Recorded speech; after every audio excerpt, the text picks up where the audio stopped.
Does that happen with anything else or just the coal? There's also very, very radioactive zones across the map. Nice. Okay, fair. Mm. Are you just playing Fallout Minecraft or? That's just one of the mods. It's called like HBM's Nuclear Tech or something.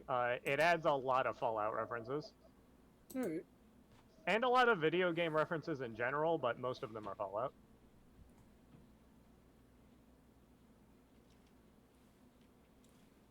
Well, I There's, think that's. there's Oh, also wait, this shit. mod. We're missing Ishmael. I just completely. I didn't even realize. Fuck. Where's I my should read boy? up on these dragons. I forgot to. Oh my god. He is online.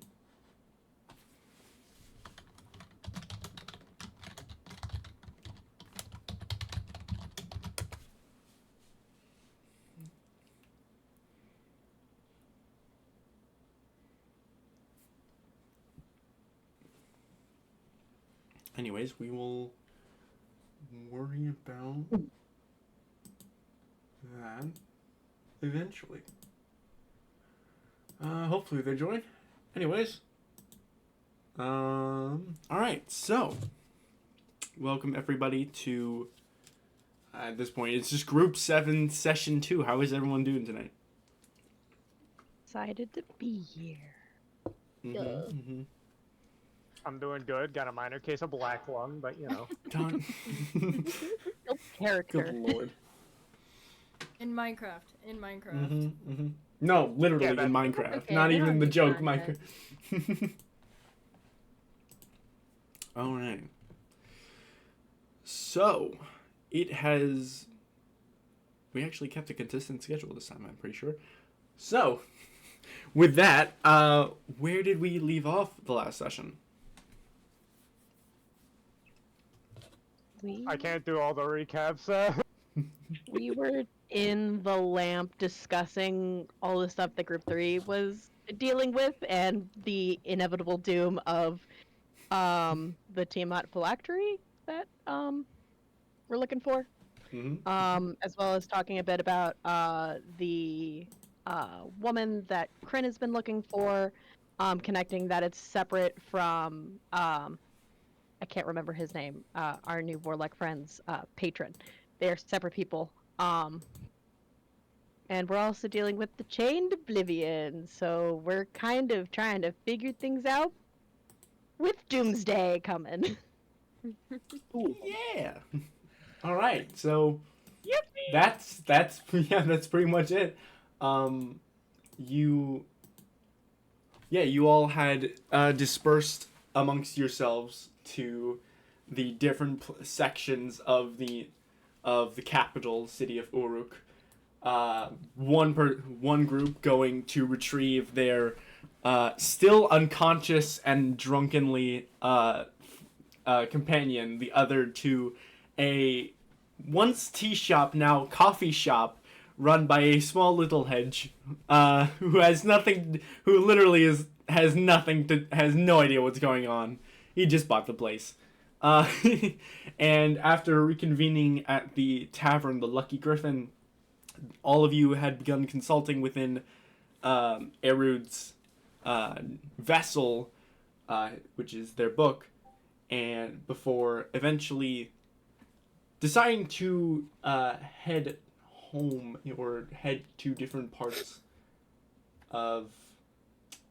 Oh, I guess he didn't. Okay, Ishmael will not be joining us tonight. I guess they didn't. They just texted me. Anyways, but yeah, as you all step out of the Lucky Griffin, you all are confronted at the front as seeming to also trying to come into the tavern are these two Furbolg glad soldiers looking members that you had seen you hadn't seen, but you recognize their similar armaments. These Furbolg soldiers that seem to be from House Trechend, as they look to Titus and are asking for you to join with them to Goat and seek an audience with what seems to be the current leader of House Trechend. With that in mind, Scout, what would you like to do? Titus is going to kind of look at them, kind of nod, like, all right, fair enough. And he'll look not towards the newer group. Have you been to House Trechend? I don't think we have. At least I haven't. All right, bringing more people home. Okay. Ready for a field trip? Okay. Well, I don't have anything better to do. Might as well. All right. He'll look They- at the cards and kind of give them a nod. They then kind of like part ways a bit and like point their spears over towards Ghost, who you could see is almost like bodyguarded by these two other wyverns that seem to be theirs. And also with Ghost is the two red wyverns.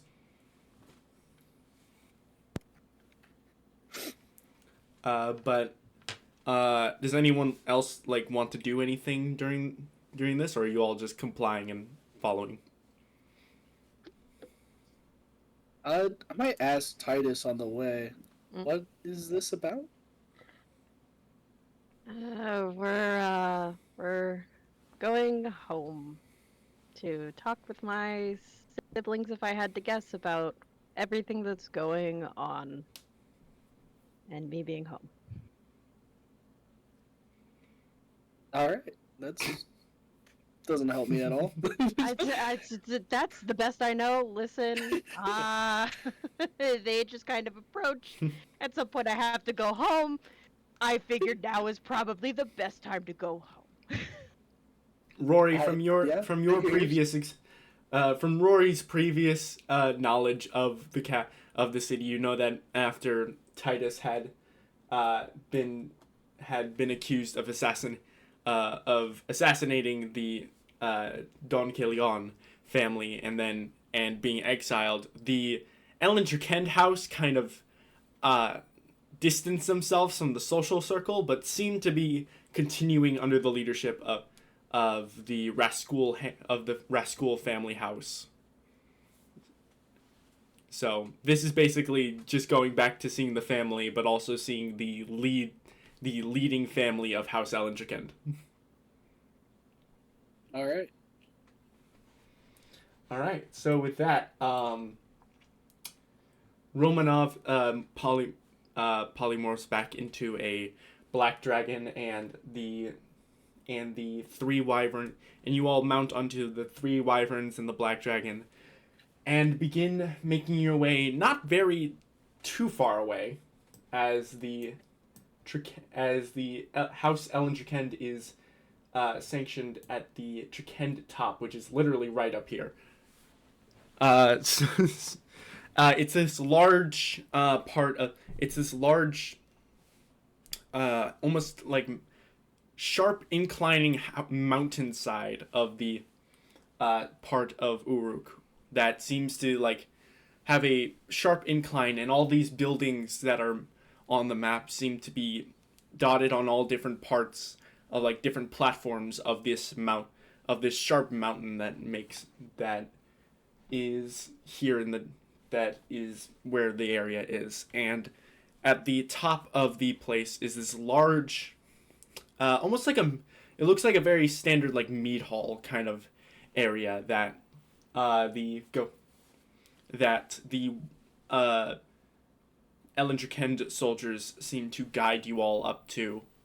And you see there are like these different platforms that extend from this mead hall as you all land, as it seems to be like sort of like resting posts for the different wyverns that are all over this place. As you can see that as like you approach the Trechend top, even you can see that all of these different buildings have an array of different wyverns and dragons that seem to be flying in around and about, all seeming to either be mounted or controlled in some way by an array of different furbolgs that seem to be all over the place on this mountain.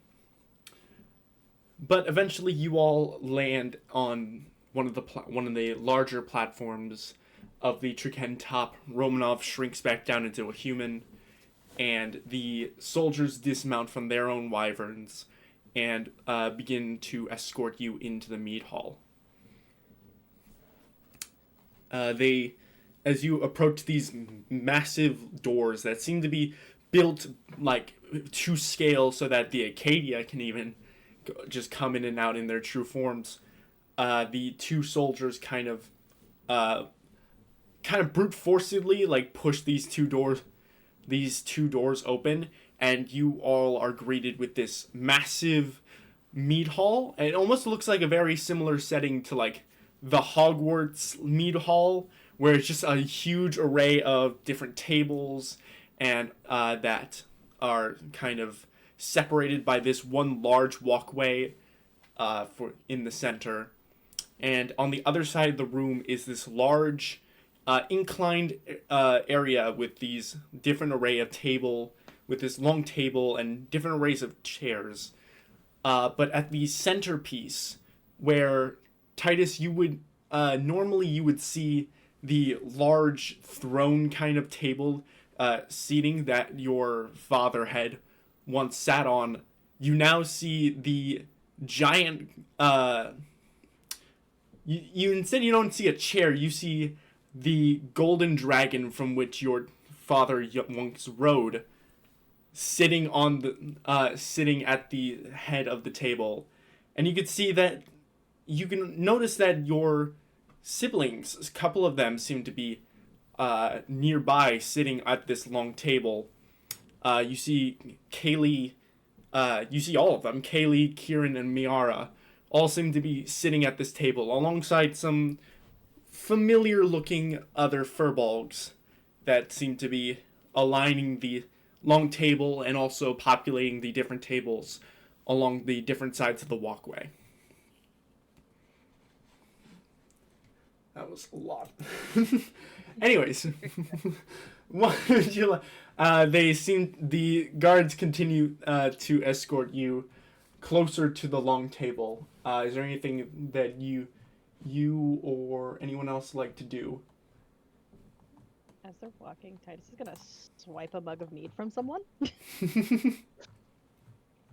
You see as you swipe someone's meat out of their way, just a passerby furbolg that just seems to be like eyeing the whole group, and you just come up and snatch it. The two guards almost come really like heavily off, like very alert, like they almost like flash their weapons at you, almost like they're on high alert, if not worried about you potentially doing something. But eventually, as they just see you like push away, snatch this meat, and then like the furbolg you snatched it from kind of looks at you angry, but then almost seems to recognize you and just sort of just doesn't even like. There's like a hint of fear, but then they kind of brush it off as like, you're not worth my time, and walks away. Fair enough. Titus just snorts as he drinks as he walks along. All right. But yeah, you does anyone else do anything at this? The group 3, you all recognize this gold dragon. This is Kazuth, the dragon that was on the wall talking to Kaylee the first time. It was a brief passing by, but you all had seen this gold dragon on the wall and seemed to be in charge of Kaylee while they were on watch at the Red Order, but now seems to be sitting at this table. I suppose that makes sense. So are we all allowed to some mead, or is it just... Do you ask this to the guards? Yeah. They kind of just look and they're like, I mean, it's a mead hall, so yeah, I guess you're fine. I grab a cup. Do you have anything non-alcoholic? No. Why would you ask that? It's a No. mead Gives him a hall. look. No juice, water. They do mead. Water? Maybe wine, but that's kind of the same thing. I do hate to tell you, but wine is indeed alcoholic.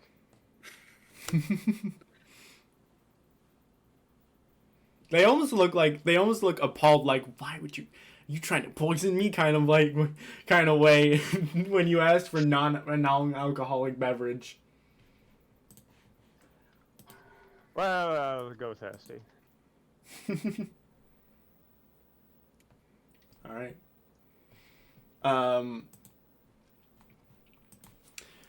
All right, you all. that was a Heather's reference, but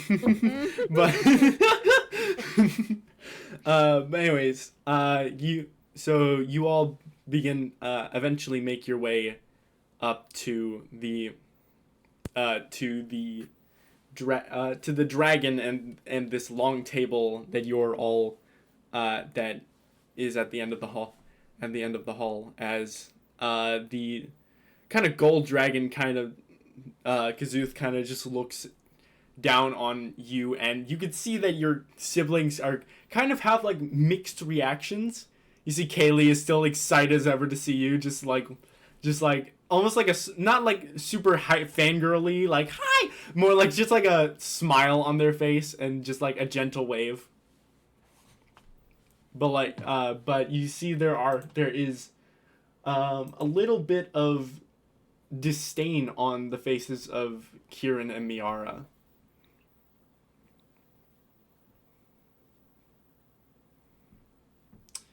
But nevertheless, you all make it up to Kazuth, and Kazuth kind of looking down on you all, just go, looking specifically, Titus, you could see just specifically looking at you as you all, as he says, Titus Rascool, welcome home. Kazoot.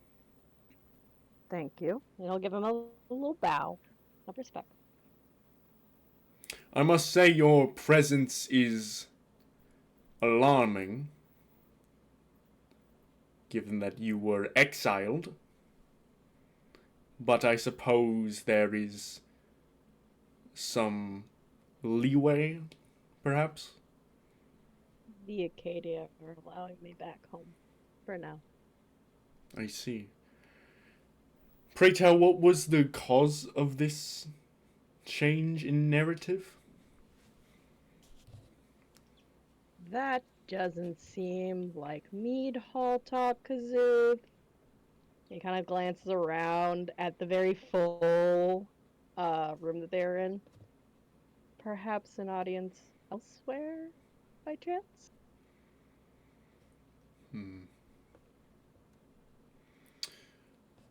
Very well. You see that he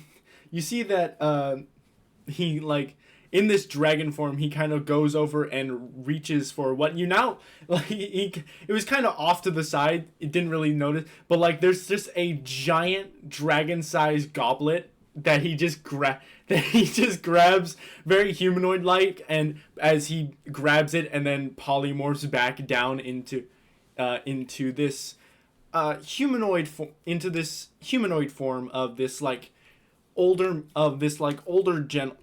man emblazoned in this in this golden plate armor with this very elegant like cape made like a scale mail of like gold scales that kind of flows back behind them.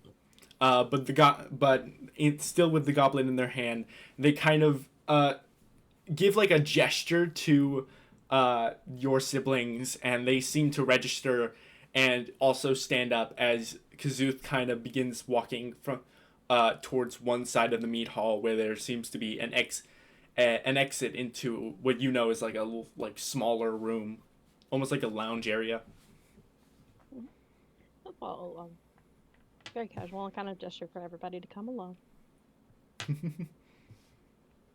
All right. You see, as Kazuth, Kieran, Miara, and Kaylee all kind of enter this room in front of you all, you can still see that in the lounge there are a couple of furbolgs kind of lounging around because it's a lounge. But you see that as Kazuth enters, there's just almost like this air of intimidating presence that he gives off as the other furbolgs kind of like go silent from their conversation as Kazuth goes, "I require a private audience within the lounge." And you see, and there's like a moment for them to process what he asked, and before they all stand up and just leave the room. There's like 5 of them, and they all just leave.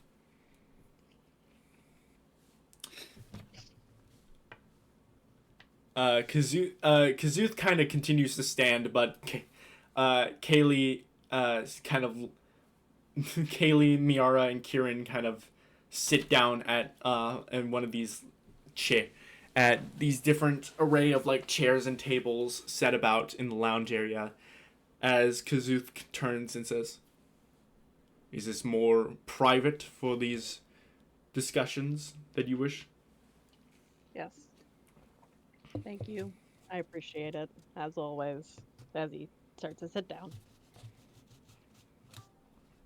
No. Ooh. Okay. Anyways, Kazuth kind of just Kazuth says, Now, would you please pray tell what was the change in their demands or this narrative?" I was asked to serve Counselor Ishtar. And we were summoned to the city with King Romanov here, District Romanov, in order to help support the Acadia and the Gilgamesh Assembly. There is a posing threat posed by an individual named Zeus. And I'll look towards Rory. We're still gathering information on Zeus. However, our newly acquired friends know a bit more than we do. We saw him. Yes, quite the intimidating fellow, that one. Might have beat a Hydra. Draco Hydra. Draco Lich Hydra? Just Draco Hydra.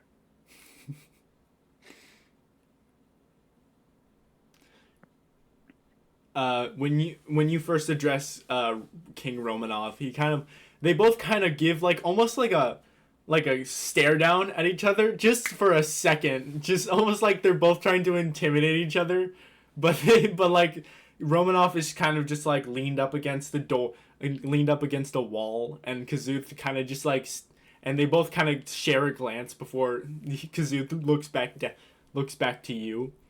And he said, and upon mention of Zeus, his brow kind of raises as he says, "Well,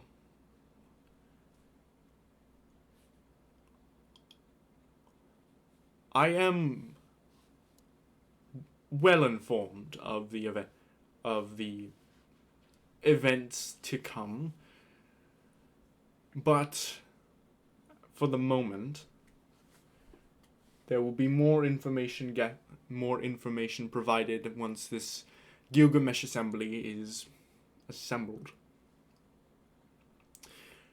Nevertheless,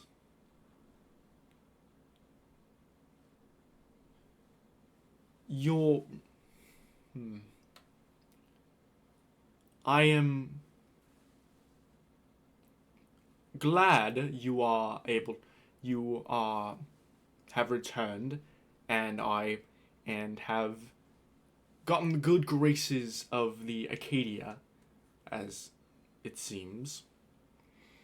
Nevertheless, it does not dissuade the perspective of the public, as even I was not made aware of your mission. I wouldn't suppose that the people of Uruk, or the people of the Empire, know of this.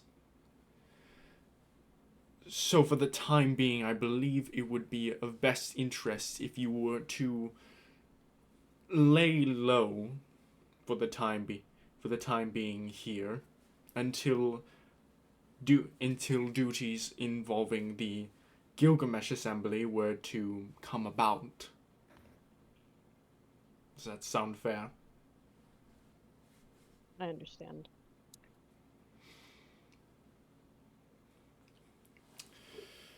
Now, as for the oncoming threat of Zeus, how involved or how aware are you all? You seem to have developed quite a batch. Well, all we really know is that he wants to attack Uruk. Do we, in character, know the reason why, or is that something we haven't figured out yet? I don't think so. I think he might have. Because I think it might have. because I watched the VOD of what caused him to do that, but I don't know if we figured that out in character yet. Yeah, I think can't remember what Pluto Neptune had said. mentioned why. I think Pluto. Pluto had mentioned why, but Kazuth will probably say it anyways. So, but if you, Yes, we know of Zeus, although I don't have the most information on him personally. It hasn't been an area of my studies yet. But he seems to be very powerful and amassing allies, at least in some areas. Either way, he'd be a very large challenge even to the Council, I think. indeed, Zeus is from the region of Ilios. He is the helm of this council that helms the capital of Ithaca, and has been on this civil war with this other faction, the Aenis, for quite some time, until recently. From what I've been informed, he has been en route in search of a weapon of some kind known as the Trojan. It's not here, but he does not care. Or not know. It is unclear. So he Harold writes that down. comes to annihilate the entire city of Uruk because he believes that this weapon is buried within our halls of some kind.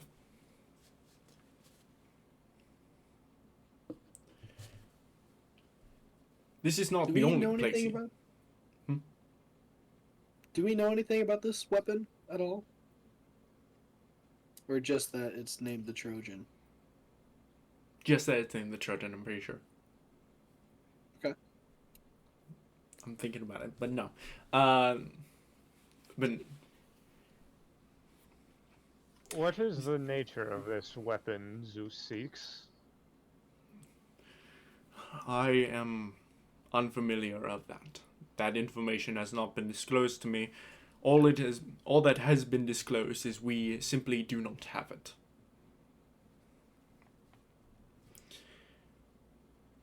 Nevertheless, this is not the only faction.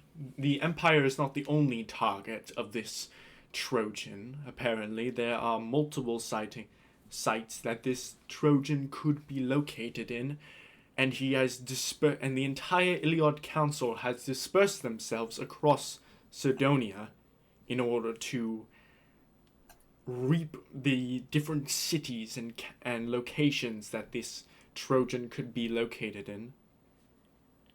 in order to find it. We just happen to get the brute force of the capital at our doorstep. Do you have any idea why specifically Zeus seeks this weapon, or is it just typical power-hungry weapon mongering?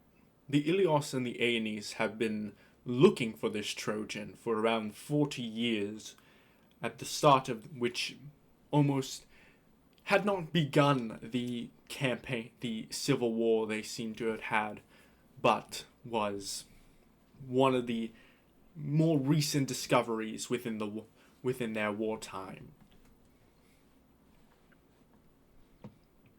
They simply, the both factions are looking for it. Simply, the Ilios seem to have resorted to brute force in order to find this Trojan. And if either one gets it, they will use that Trojan to destroy the other.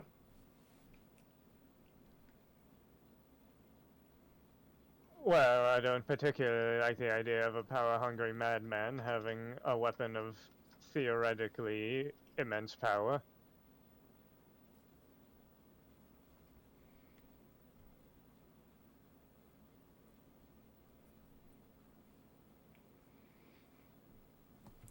Nevertheless, it does not seem to. Nevertheless, regardless of where this weapon is, or even if it exists at all, it is not here within the capital.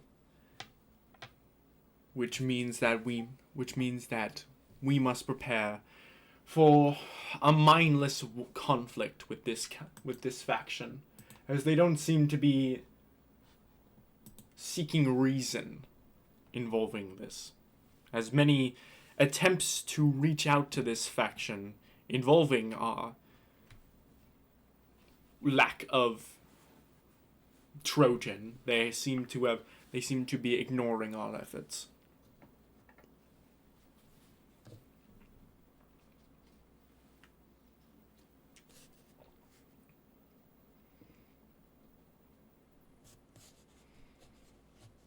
And what exactly is the Empire planning on doing, just short of war?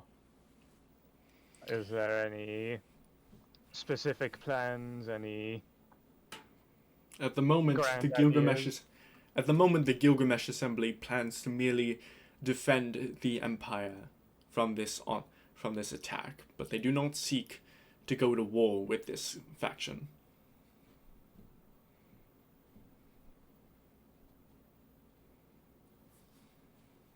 Well, that is certainly a decision. It's not mine to make, but the Acadia wishes to maintain their neutrality with the different factions and nations of Zolv, and delving into this civil war between the Ilios and the Aeneas has no meaning in their overall goal of defeating the Tiamat. Thus, they wish to expend as little resources as possible to nullify this threat.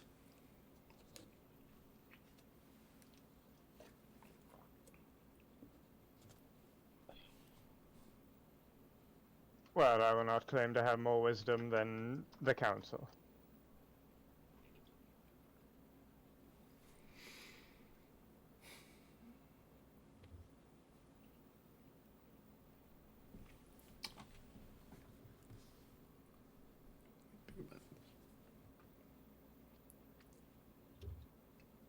He kind of just looks. He kind of looks about the room, and then kind of looks in the general grouping as it says. If any information that I have not disclosed is available to you all, I would love to know. This seems to be of dire importance to the Ilios. So if we are able to find this Trojan, then we would be able to potentially find a means of swaying away from the conflict.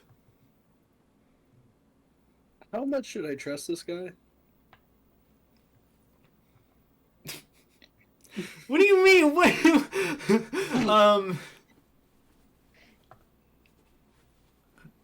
I mean, if you want to make an insight check, you can. Sure. Because right now, I'm kind of drawing some lines together. Get a vibe check on this guy. You know, I never said I was good at insight. He seems genuine. Like, he seems to have a very, like, a disdain towards the whole debacle. He seems to have he doesn't seem to be interested in this. He said it himself, it seems like a mindless conflict. Okay. Before I say this out loud, because this might be dumb, and I might have just missed information. So, Zeus Mm-hmm. is empowered by the Chained Oblivion. Not necessarily not necessarily under its control, because he is more powerful in some aspects to be able to have his own. He's a warlock. Yeah. He is looking for the Trojan, Mm-hmm. which seems like this random artifact that does a ton of power. We're also worried about the Tiamat, who is coming here to destroy this world because of the Chained Oblivion. I feel like I'm drawing a connection.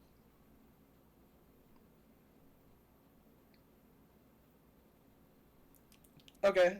So and that connection and that connection being the Trojan isn't like the phylactery, right?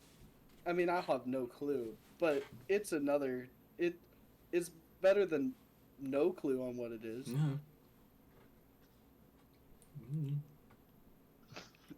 Is it dumb for me to assume that these things are connected? No, it's not dumb for Okay. you to assume it. Yeah, I'll bring that up. God, now I have to remember what was going on, so I know how to bring. You are about to info dump so hard on Kazuth, and he's gonna be so confused. So this, you're saying this is a mindless conflict, but so we have the Tiamat problem. There's another problem I don't think is really known about. The Acadian knows about it.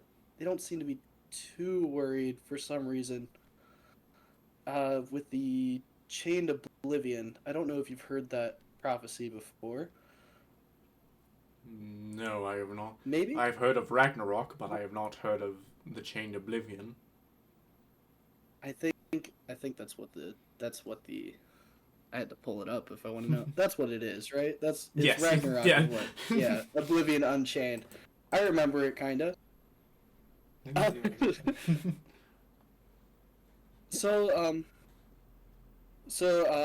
the prophecy of Ragnarok, it has it says the chain. That is kind of another apocalyptic thing that's coming up. We've learned a few things on our travels. We found some cult members from the apparently the Tiamat is coming to destroy our world to stop the chained oblivion becoming unchained, to stop Ragnarok. Of course, trying to destroy our world to do it is not great. Um, but along with that, from what we gathered on our espionage mission, kind of Zeus, is he uses the power of the chained oblivion. Huh. And if that's so, he's very clearly under his own control because he also was fighting the Draco Hydra, which is also under the Chain Oblivion, and they didn't have great views or great. They clashed a little bit. Anyways, we know the Tiamat is a Draco Hydra lich, I guess. No lich. Well, Yeah. Tiamat is a lich. Yeah, Probably. the Tiamat. Well, I know that because we are looking for the phylactery, and if Zeus is looking for this thing called the Trojan, which is some ancient power that is supposed to help him win this meaningless war, which I believe, possibly, I'm just going off the Do top you of my think head, the Trojan is connected the to- phylactery? I do. If that's the case, I think we should definitely be on the look for that, because if we don't have to kill the Tiamat, it will be a much greater help to us against this chained oblivion. That is a good theory, but a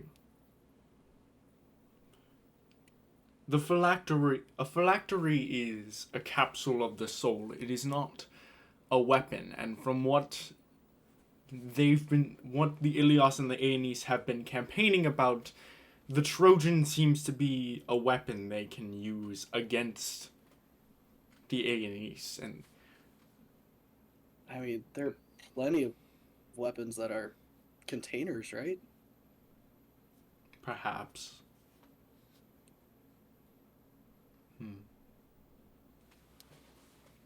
I don't know. This is just kind of a theory I'm working on here. I don't think it really helps us in the moment, but you seem like you should know the information that we know. And although I don't believe the Acadia takes it too seriously, so maybe take this with a grain of salt, but I do believe this is worth investing in.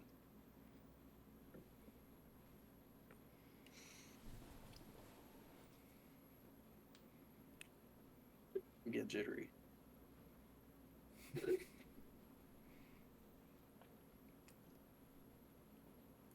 You see him kind of like I said, he takes a moment to process all of that as he says,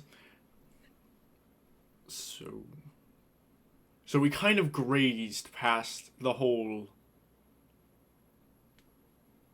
Zeus is working with this chained oblivion. Yes. He said that he was confronting the Draco Hydra that was at the mines. I can't remember what they're called. Charybdis. At the mines. Amathia mines or Charybdis? Yeah, Charybdis. The Pantheon mines, the Draco Hydra, Charybdis. We'll just say Charybdis from now on so that we're on the same page, so I don't have to say Draco Hydra over. They were talking about this chained oblivion. They were both drawing from its power as if it is their leader. But Charybdis was waiting for orders, while Zeus was thinking of making this world his own, kinda. While he waits for the chained oblivion to become unchained. And is this only Zeus, or is this? I'm assuming it has it's the entire council. As I mean, from what we know, Zeus is using the power of the Chained Oblivion. Wait. Oh, fuck. Okay. I don't believe we have any specific evidence that suggests it is the rest of the council, although I would not be too surprised. I do find it also pertinent to mention that we believe the demons of the eastern continent are working for this same force. I kind of pull off to. I don't really like try and not say this to everyone else, but I kind of pull off to Eru. What if he's trying to find the Trojan to control the Tiamat so that he can take over instead of the Chain Oblivion? That would be interesting. He certainly does have a somewhat disregard for the Chained Oblivion's orders, given how he handled the situation with Charybdis. Although, I find it would be a little too convenient if the Trojan was the phylactery. Although, it's certainly a possibility. Either way, we should probably make it a priority to find either, specifically before this maniac who is working for a god that wants to end the world does. Agreed. I think I kind of turned back to everyone. I think that's all the information we have on it. I don't know. If anything connects for you, that'd be great. We're kind of on a lot right now.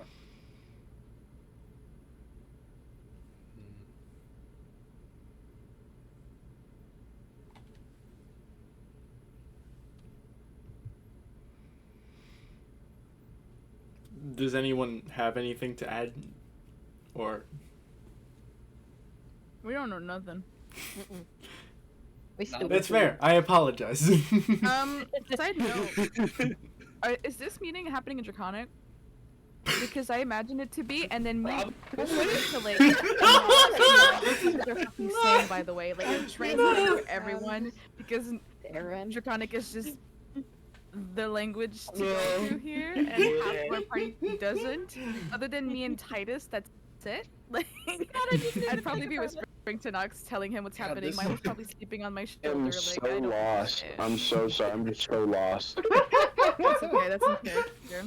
It's So yeah, I'd probably be translating. So you just hear me mumble in the Oh, background. God. Probably saying something that's wrong because I'm half listening myself. They're talking about some bullshit god or whatever, like, you know, gods. Ioneer's recap. There's a guy. Imagine that I say bullshit too loud and it kind of echoes. The barrel of the gun. He's just cleaning his gun.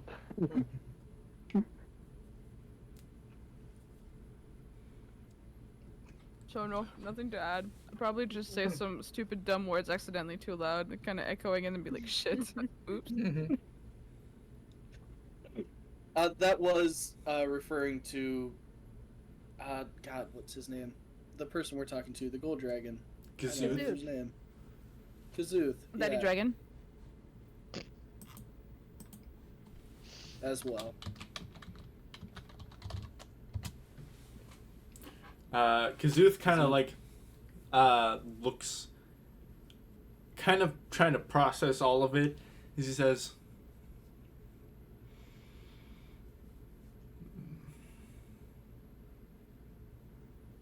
a lot of this information is new to me as well.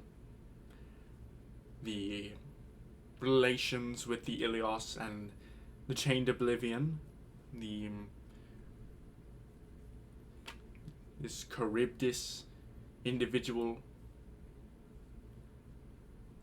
but and this phylactery was not known to me.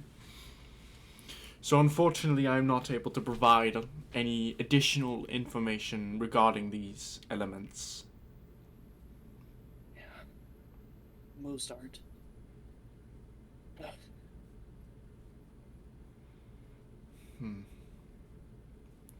perhaps the libraries would have more information on the would Boy, I never thought of that. Oh, back to the library. perhaps perhaps the perhaps seeking information regarding this Trojan might benefit. Perhaps the Acadia might know of this weapon, or perhaps whereabouts were you informed of this information that you find? Most of it was from a being I've been talking to, named Jormungandr. And the rest of it was from Zeus's and Charybdis's mouths themselves. Yeah, well, like I said, we were on an espionage mission. It wasn't meant to be, but we turned into one.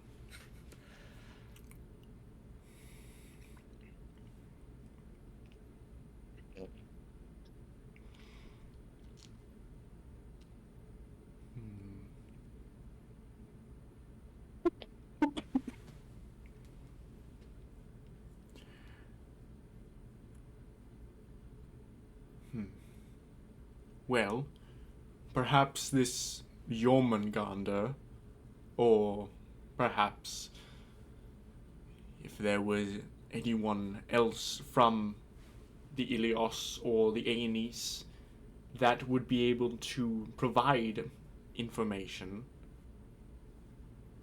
then that might be a place to start. That might be a starting point. If you are able to contact this Jormungandr or any other contacts from he points to Rory. It's just, you look. Are you the son of Borealis? What made you guess?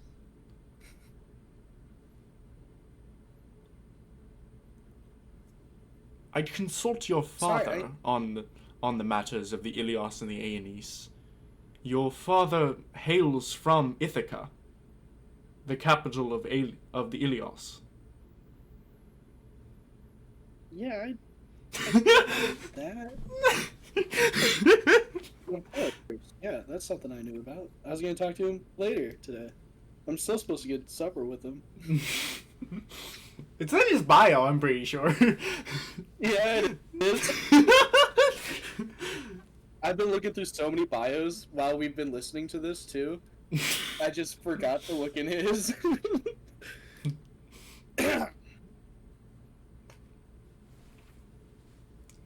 And then perhaps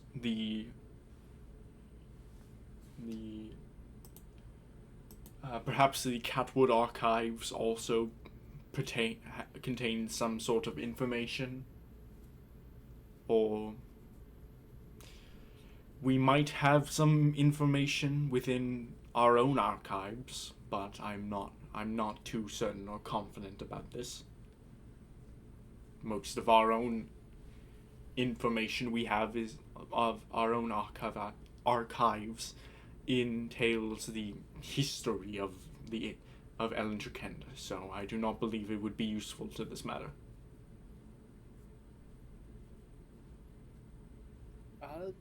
Yeah, I mean, I'm sure we can look through it a bit. We've already looked through. I believe we've looked through the Catwood archives, right? Yeah, that was the big That was a library. Zagreus Road libraries that you were in. I guess we didn't look for a Trojan. Yeah, so We're it just kind of. might be wise to go back and look through that, although we should exhaust other leads first. As much Agreed. as I like spending I have a time few in the questions on it. library. Very well. You For the time being, if you so wish, the Trechend top is accessible for a place of stead for those that have none. But for the time being, I believe this is a good parting time, unless there is anything else important to discuss. Looks about the crowd.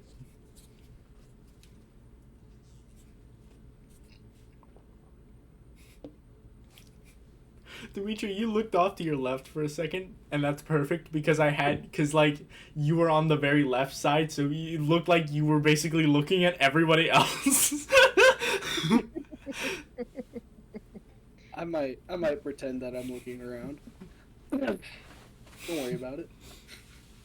Titus will just shrug nonchalantly. It's like, this is all I know, Kazoo. Very Wait. well. I do have a question. I was under the assumption that the Tiamat and the Unchained Oblivion were different, but we just talked They are. about how they were the same They are. person. They are. Oh, No. It Well, is They're believed that the actively Tiamat is against such. each other. the theory is that if the Trojan is the Tiamat's phylactery, that Zeus would want to get a hold of it to stop the Tiamat from, or to either stop the Tiamat from fucking with the Unchained Oblivion, or to use the Tiamat to fuck with the Unchained Oblivion to get power for himself. Which, meta-wise, that shit is a hollow wooden horse. Just so we're clear. I know exactly what that is. That is the phylactery. It is a hollow wooden horse. The weapon is the Tiamat. my head. Now, I hurts. don't know that. As far as I'm clear, it's a... But I mean, like... Oh yeah, Junji didn't say that. My head hurts from trying to wrap my head around this. Okay. It's okay. a lot. I started Yeah. taking No, notes that that's go in fair. different I directions. apologize that literally these two are the only people with information on this. I mean, I have notes written down on a Google Doc, and yeah, fun. I'm losing track. I'm just having ramblings. When I want to start a new thing, I turn the page. Fair. Anyway, That's what I'm basically doing for your campaign. Alright. He just says, very well, if there is nothing more to discuss, I believe this is a good time to part ways. Again, you have stead within the Trechend top, and there will be another time for catching up. I believe your siblings can do that for you. As he begins to leave and passes by everybody to exit through the door in the back into the meat hall area. Thanks, Kazoo. As he's walking by. I thought there was going to be a lot more drama with this. After he's gone, Aaron's gonna lean over to Titus and just ask, on a scale of 1 to 10, how comfortable would you say the beds are here? How comfortable are the beds at the They're okay. They're firm. They're very they're not supposed, they're intentionally made so that you don't like drone off to sleep, like you are easily able to wake up. Because this house is very alert. You're not allowed REM sleep? Is that what I'm hearing? No REM sleep. No REM Even for the sleep. weak. There ain't no REM sleep for the wicked. And money doesn't grow on trees. He'll lean over to Arud. It gets the job done. That'll be good enough. It's free. Well, I think in that case I'm going to go back to the tavern. At least they have a good juice. I don't know why the way you said juice is so funny to me. At least they have a good juice. Like you're dead ass. At least they have a good juice. Oh Yeah, no. Titus is definitely giving him a look, just like, out of everything in this entire thing that you were upset about, it's the juice. I mean, what kind of meat hall doesn't have any alternative beverages? Many. Kieran, Oh, then, Kaylee just looks to to the place I went to sleep. Kaylee just looks to you and says, "Nah, there's nothing except for alcohol." He was drinking moonshine the entire time. Like that, like that's something we. Just equality. Holding out. He's been holding out. Where is his liquor? Kaylee, I know you know where it is. I know where the liquor is. I don't know where his liquor is. I don't even know if he has liquor. He was just. Where do you think he was drinking from? He was drinking moonshine from the goblet. Yeah, where do you think he got the moonshine from? From the public wine, from the public cellar. It's Turns to left, big barrel labeled moonshine. Just big barrel. Okay, I don't know. Hey, Kate, you wrote in Scout. You wrote in that he drinks moonshine. Like that was you. Oh no, I respect it. It's more so making sure that we get the good quality moonshine, not just the piss poor moonshine. I'm pretty sure he just drinks moonshine from the public moonshine. I mean, like, I don't think there's any difference in quality. Okay, I'm just making Maybe sure. he has, like, if the only thing the pub has is, like, aged moonshine. I don't even know if aged moonshine tastes good. I don't know. I don't drink. This is the kind of stuff that'll make you blind.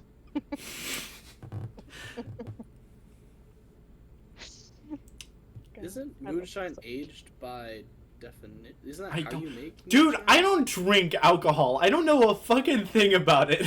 Not necessarily, because I literally have a recipe for moonshine that literally takes at most like a couple hours, and the couple hours is it cooling. So not necessarily. Okay. Yeah, I thought. moonshine isn't a very aged drink.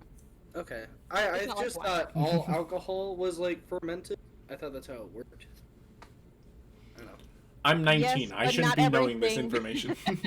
Yes, but not everything takes to age as well. Like a wine versus a whiskey versus a tequila versus a vodka is very different. Yeah. Okay, that makes sense. And moonshine just takes a couple hours. Yeah. Like putting lemon in milk. You put some lemon juice in there, instantly aged. I hate it. I want to learn What?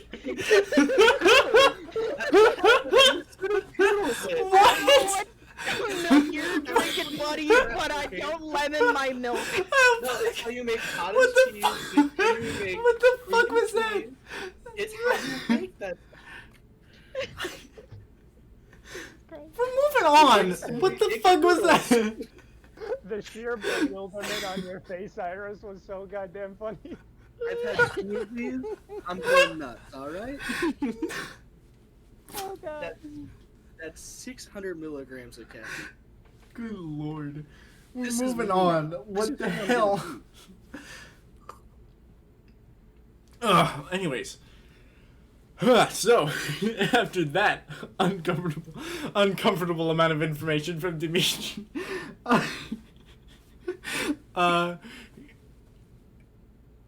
you continue this little back and forth about Kazuth's hidden moonshine stash, as she eventually goes, all right, so, I mean, do you want us? So your room is still available. No one's really taken it. It's been like a month. If you want to take it, I don't know.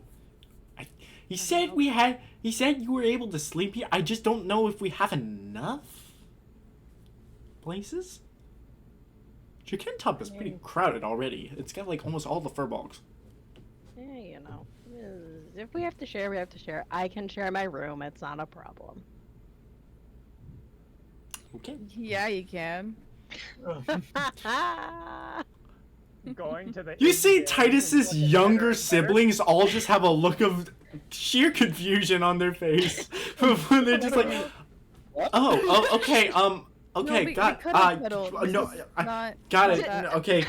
I just like putting his hands up, not like that. That not like didn't that, sound no. like that. You see Kieran and Miara kind of just eye roll and they just stand up and leave. Son of a bitch. I quit. Kaylee just like, don't leave me. Don't leave me me behind, please. And he's just like, what the fuck? Okay, do you... Do you mind showing us where we're going? I Do you know assume. the place around? Okay, I'm just making. Listen, okay, fine. Just tell me which rooms are open, and I will lead them to it. I don't know that. I don't... Let me... I'd have to go... Hold on. Who do I call? I'm gonna go find out. And Kaylee just leaves. Okay. Okay. Thanks, Kaylee. I appreciate you.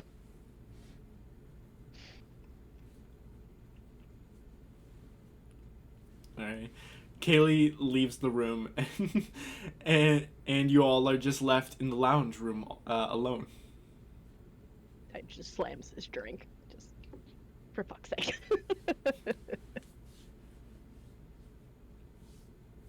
Well, this was fun, but I should probably go have dinner with my family like I promised. I have no idea what time it is. It's Are probably you long staying past here dinner. tonight? Wait, are you staying with us tonight?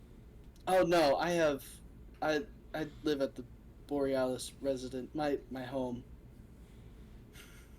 Okay, just making sure. I don't want to assume.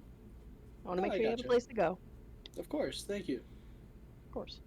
And I will be staying in the inn. I'm not a big fan of sharing rooms or bunk style living arrangements. Okay. And he'll go over to Gingy, is it?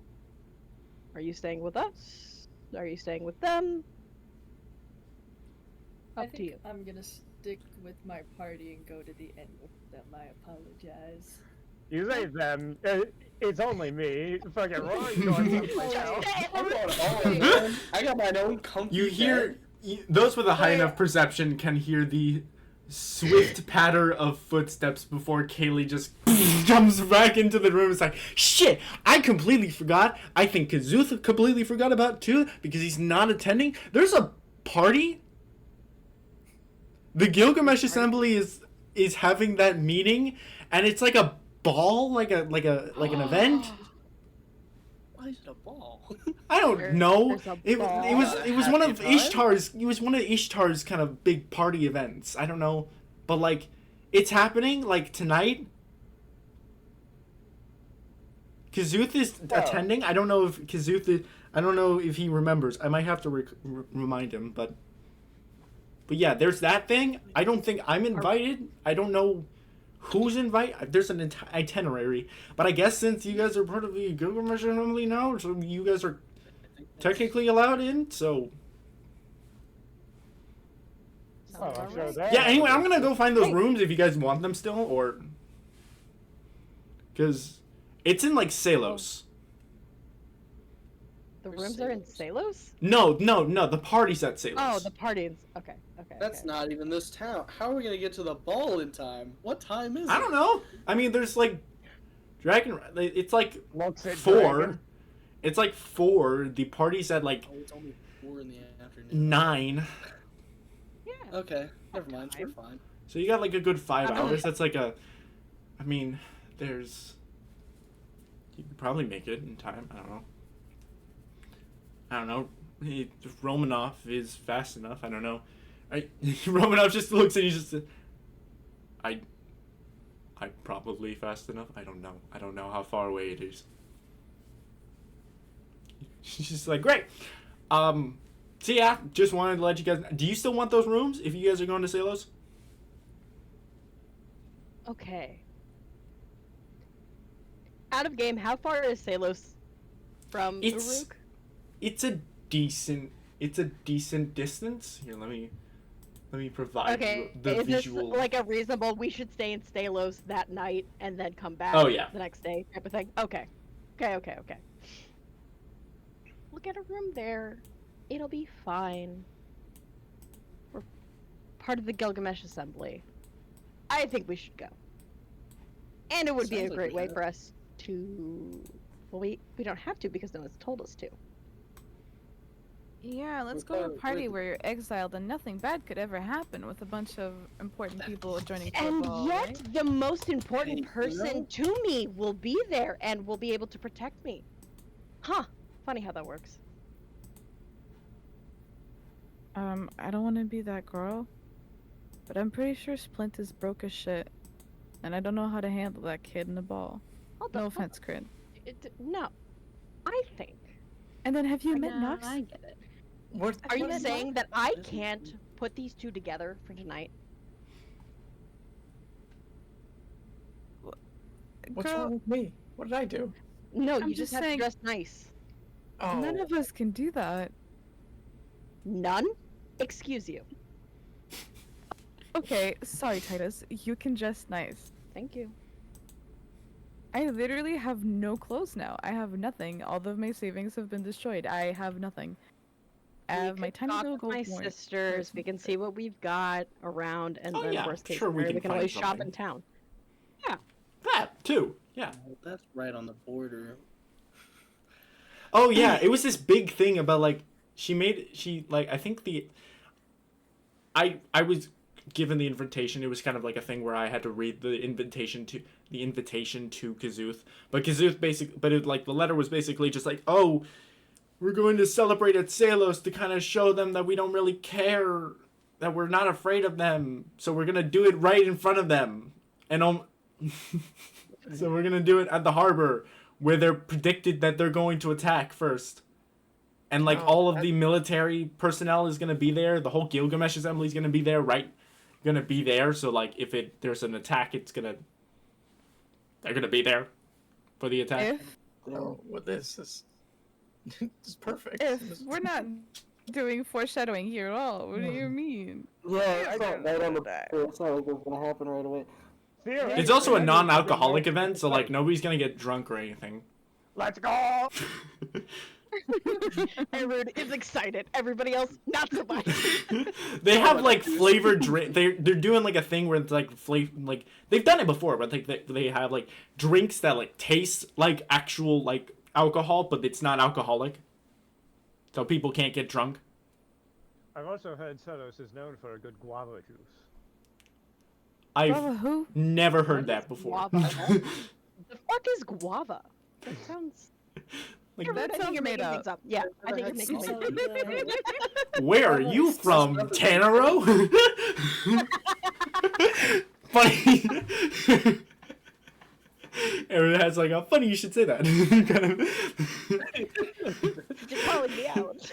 And explains the history of guava. It's the history of sex day 1, the history of guava day 2. Real. We All gotta right, learn so we have to somehow. leave right now, I assume. I kinda. I mean, you guys can get ready. Yeah, we need to get I ready. gotta talk to my dad and to my But pseudo do you really have to though? You have to do that tonight, or can that? Hey, what are the odds of your parents dying overnight? I mean, I'm pretty about sure as the high as Borealis other- family is also invited. Oh, that's great. I'll meet him Maybe there. that's where you were supposed to go. Hold on. I can. Basically, you talk to Shit. them at the party. You see, Kaylee kind of reaches, like, pulls a pouch off of her side, and kind of like reaches in too far. Like her arm is engulfed in the fucking bag as she like sifts through it, and then she okay, there we go. And like pulls out this fucking huge ass scroll as she like reads, and it's like, there's like a list. There's a people list. Fuck. Yeah, Tithonus Borealis. And Yeah, Aurora that's my and dad. an Aurora Borealis, and Rory Borealis. Is there like a brother or Hey. something? No, my name's Rory. Oh, hi. I'm Nice to meet you. Rory Anyways, Borealis. Hi. anyways, Kazuth,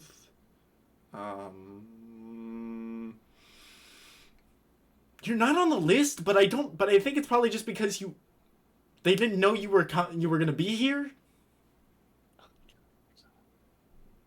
So I'm sure if you even come as like, I'm like, let me think about this. Yeah, the like Red Order is like Leaf is on there. You points to Junji. You on there. Yeah. Who the fuck is Pluto?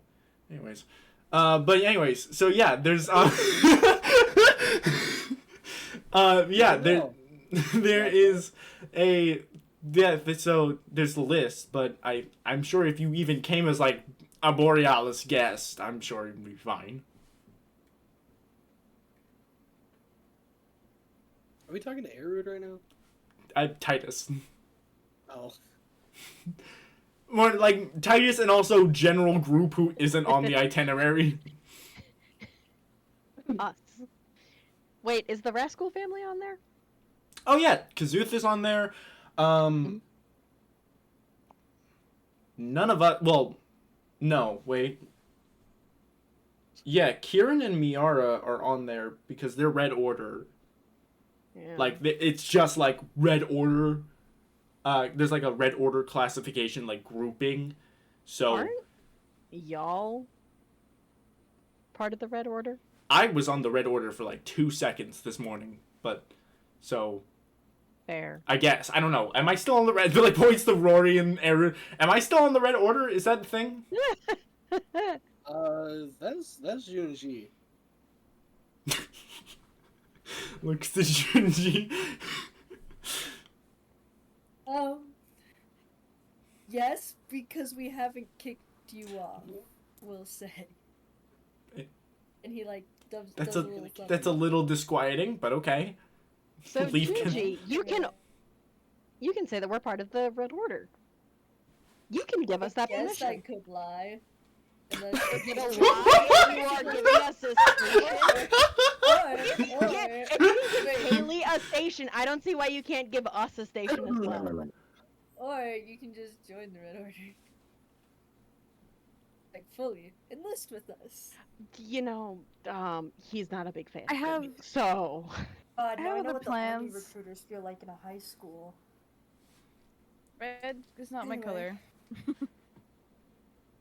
Aren't you? Well, it will be for tonight. Him.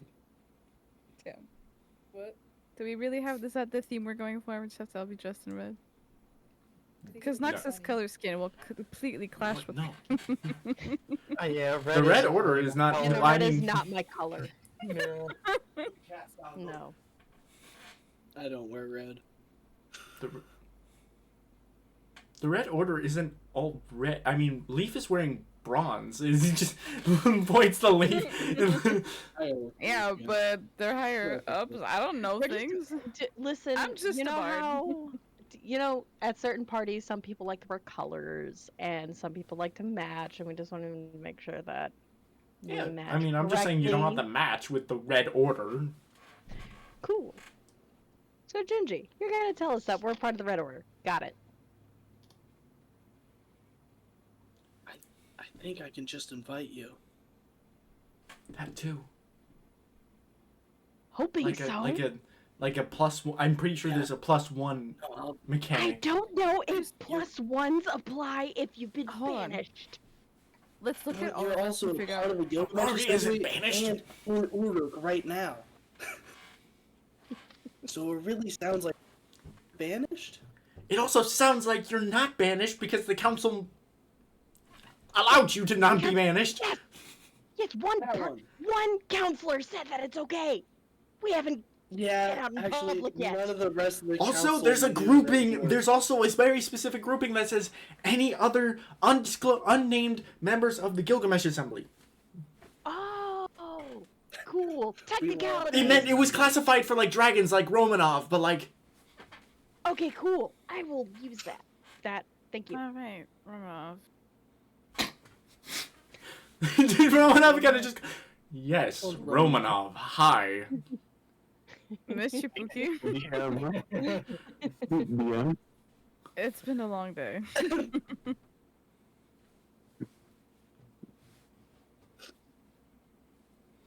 Dear All right, Lord. so I think we're good.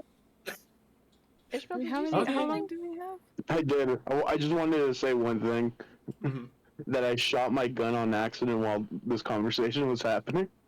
Of course You you did. What? Why? What do you mean? Is there a safety trick button on this gun at all? The whole conversation just goes. Anyway, so yeah. We're just used to it at this point. Fucking hell. So yeah.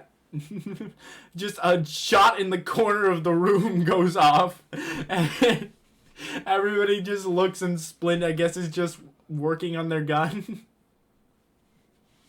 Can you tell him not to bring that tonight, just in case? As he looks at Kryn. I think weapons are specifically allowed. Yeah, Oh, it's really can you starting to keep sound it? like we're just ready to fight them. When Yeah. it I really guess, sounds like, we're it's just supposed to be a getting ready lighthearted... It's supposed to bring light to the situation, I guess? What? Ishtar's all about the people and trying not to make people worried about... Kryn, can you tell Splint No. not to shoot, not to shoot the gun unless there's something immediate? That would be preferable. Telling him that before. Can you put a safety word on him? Do I need to hold the gun? Do we need to put him in a pocket? One of us has a bag of holding. Can we just shove him in there? just a little straw at the top. Possibly. A little snorkel. He needs the bag, Kaylee man. just lifts up their little pouch. Slowly. Splint, you can't have any trigger fingers, okay? Is that what we're calling it? Sorry, Corinne, I was fixing the gun. I think it got messed up. Okay. I think our next move when Mako wakes up is to get him to put a safety button on here. That would mess up the design of the gun. I can't taint the design. I'm a purist, you see. Yeah, the aesthetic. Yeah. We've been over this so many times before. I can't put a safety. Listen to me. Can't do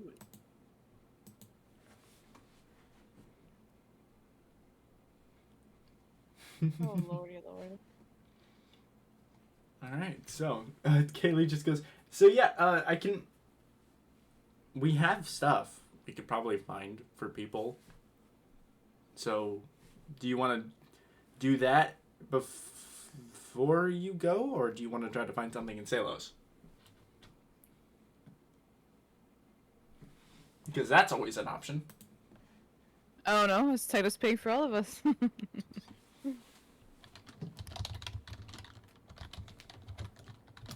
So if Titus is paying, then we'll find it there. If not...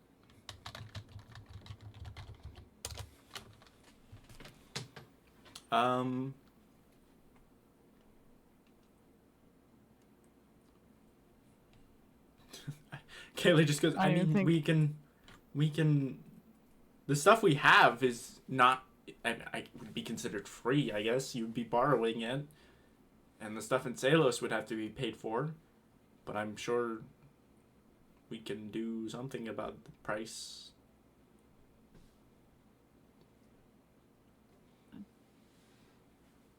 I mean, I'm assuming you're not gonna fit. How tall? Because I am a flimsy little woman. And like, Corinne is also probably short and not built like a 16 tall. Not short, she's lanky. Yeah, exactly. So like, chances are that it'll be like, we'll still need adjustments. We can find you something. So. I mean, we can find you something. I'm sure we can find something.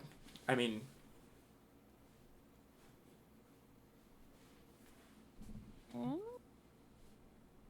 I say we make Titus pay for this. Since we Fine might by die me. tonight. just Let's as just they find your bed return. over there. Hey, welcome back. You got the bill, right? yeah. If we die, I want to die in something pretty. So. Fair enough. Okay. So, with that said, are you all staying in Uruk to look for those outfits, or are you flying over to Salos to look for those outfits? I think Really flying's don't- probably safer, right? Because it gives us more time. In Salos.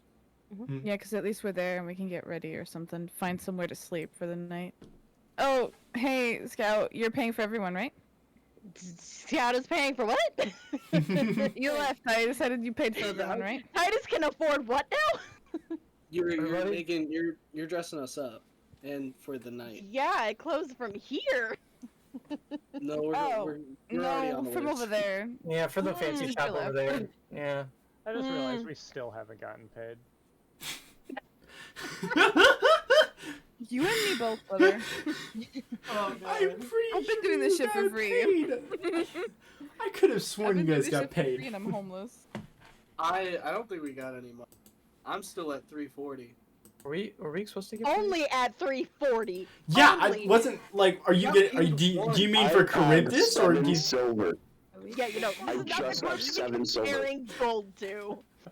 Do you mean you not getting paid for Charybdis or getting paid for or not paid for Anu? I think Charybdis. I don't think we've gotten paid since Ekni. I That- could be wrong, but Gotcha. Okay. Acne was polite. I will do something about that eventually. But They're gonna be able to pay us after tonight. Hey, speaking of that, Yo, the Milo, boy, the hello. myth, the legend. Wow, did you miss so much? Oh. Oh, never mind. Just kidding. So are we leaving now? Unless you have anything anywhere else to be. I mean, if we have time and say, I would like to. This is out of character. I'd like Yeah. to speak to you at some point, or the. You can do that now on the right. Like it's up to you. Really, there's not a lot that changes whether or not you go to Salos now and shop, or whether you shop here in Uruk. It really doesn't matter. I will let you decide what you end up, what your final looks all look like. But those who actually go shopping for an outfit. I'm just gonna be polishing my arm. Erud is wearing the same fucking cloak he's had since fucking Tanaro. Do you want it washed? Or... I have prestidigitation. He's been clean. Alright. Hello, Milo.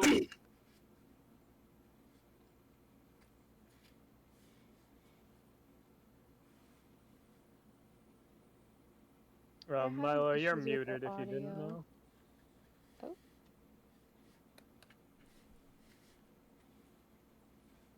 There we go. Still can't hear you if you're talking.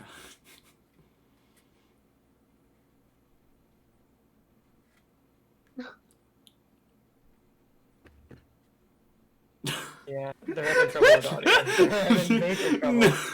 You hate to see it? That mute icon was so devastating.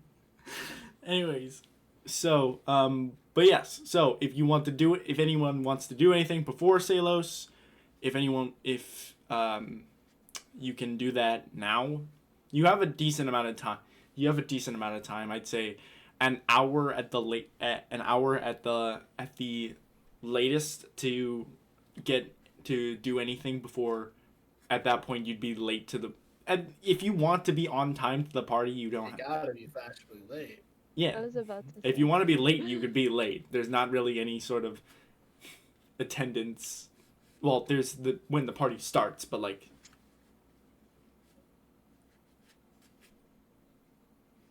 So if However, I do think Rory will be anxious if we're late. So will Titus. Erud wants Him and that juice as soon as possible, so... The three of them shaking hands. Here, on time. All right. So yeah, you have about an hour to do stuff to do anything you want to do before you'd have to start heading out to be on time. Does anyone want to do anything other than Dimitri? I mean, if I could get to the library and check out a few books on, like... With the wyvern, probably. You wouldn't have a lot of time to stick around, but yeah. Yeah, he'd just check out a few books on, like, fucking the Ilios and Aeneas, and, like, their whole deal. Yeah. See if he gotcha. could find anything on Trojans with, like, a cursory look around, but if he couldn't find something, like, obviously about them, he'd just stick to the aforementioned topic. Gotcha. Anyone else? I don't think so. Titus is just making sure everybody's fit looks nice. Okay. So it sounds like group 3 and group 6 are kind of splitting up again. Would group 6 want to leave to Salos before group 3, or do you all before group 3 finishes with their stuff, or do you want to both stick around and both head out at the same time? We should probably head out at the same time so we make sure that they don't get lost. Like half the group is residents.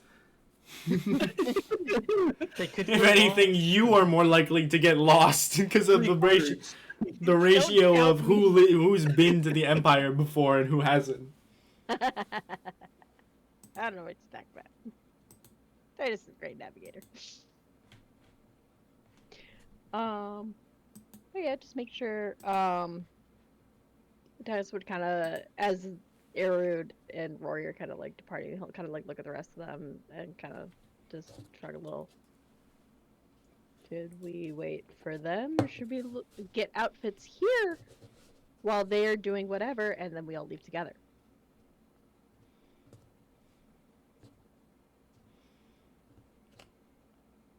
I'm really of no opinion. I mean, we probably should leave together with them if I were to take a guess.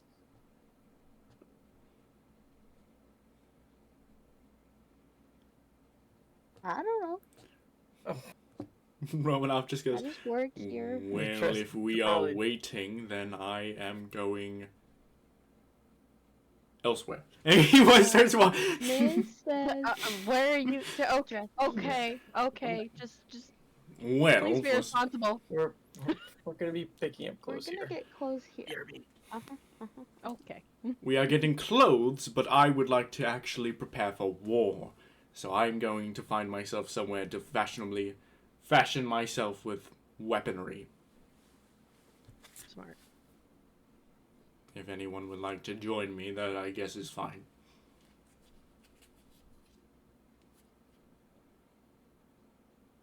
I also still have my wealth, so you all might want to come with me if you want to do anything. Oh, should we just stop by both places? We might as well. It doesn't Yeah. hurt. And I could always use a new sword.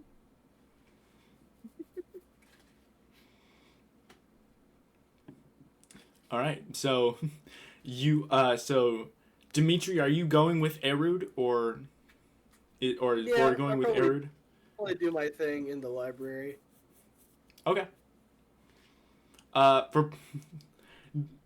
For inclusivity purposes, I'm gonna say we're gonna start with Group 6 with their weapons.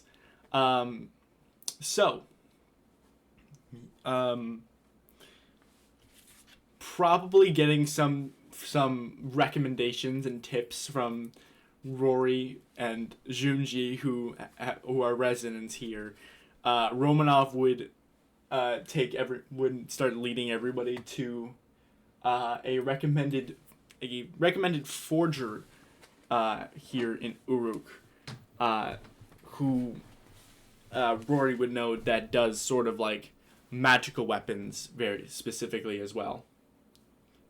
So wouldn't have, but you all make it to this rather averagely sized building that's engraved into this similar aisle, like much like the coffee shop you were just at. It's this building within that doesn't have a lot going on. It's a very dungeon-esque vibe of this forge area that kind of just looks like it's made out of like cobblestone and has like a little chimney that seems to be constantly puffing out this large gloom of smoke from it, from the rooftop. And did we lose Milo again? Mm-hmm. Yeah. Yep. Unfortunate. They're Someone might just want trying to. to fix their audio, so they'll probably be joining back and forth. Gotcha. But you all enter into this forge area, and into this forgery, and you see that this room is there's not a lot going on in this room. There is different racks of different weaponry, different classic weapons that are all mounted on the walls. There's different shelves with different knickknacks, but there's nothing really on the floor area. They're just the only thing that's really there in the center in the back, but still center of the room is this this very like classic anvil that seems to be glowing and brimming with all of these different spell circles and just emitting this magical aura. But in the forge is this very large and well built metallic dragon, this brass dragonborn that's just standing there, seems to be using the anvil as like a placement holder they seem to be affixing this, sort of hammering away at this weapon on the anvil as they see you enter and look up to you, look down at their weapon and kind of holster it on a mount behind the weapon, being this massive halberd that seems too big for the dragonborn itself, but mounts it on the wall behind them and looks to you and he says, "How can I help you?"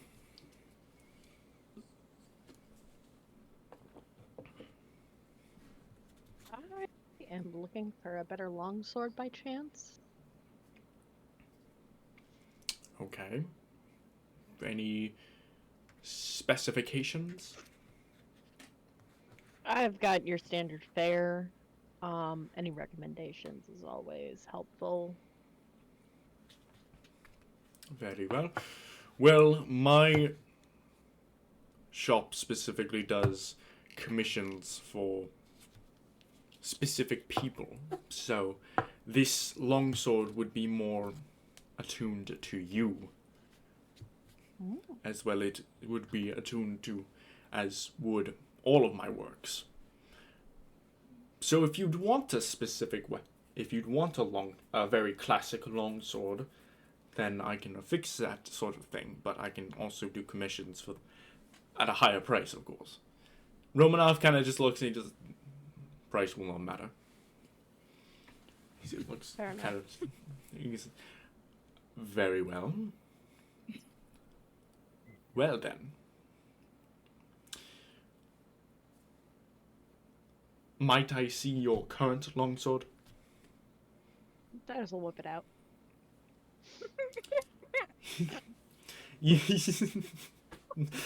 Fuck you, Maze. Mute yourself, please. I'm kidding.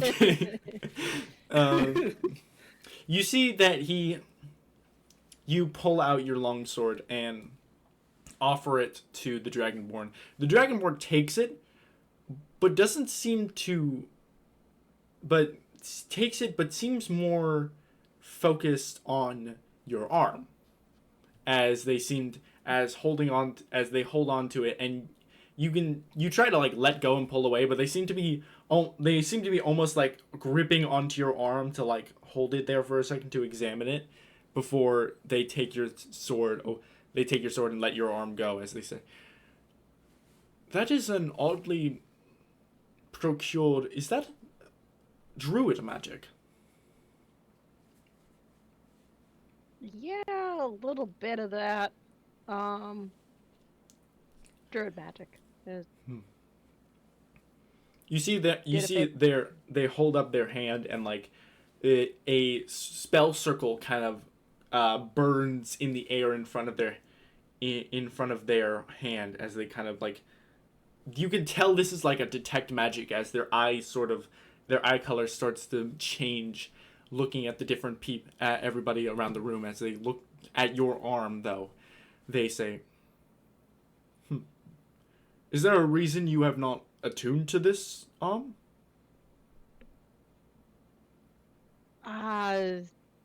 I'm more right-handed. That's always been my bag, and this arm is relatively new, so I'm still adjusting to it. I mean, of course, but magically attuning to this arm might prove useful in combat. I'm not sure of its qualities, but I can tell that it's not an awakened magic item. I guess I never thought of it necessarily. I'm still kind of new to this whole magic thing, and it being my arm is its own additional. I see. Well, in terms of your longsword, is there anything you'd want out of your longsword? You seem to be the kind that charges into battle, yes? Yes. Do you find yourself combating crowd control, or one-on-one with the stronger of the One-on-one more conflicts? so, in terms of the last few scraps I've gotten into, more one-on-one. I see. In that case, a sword that perhaps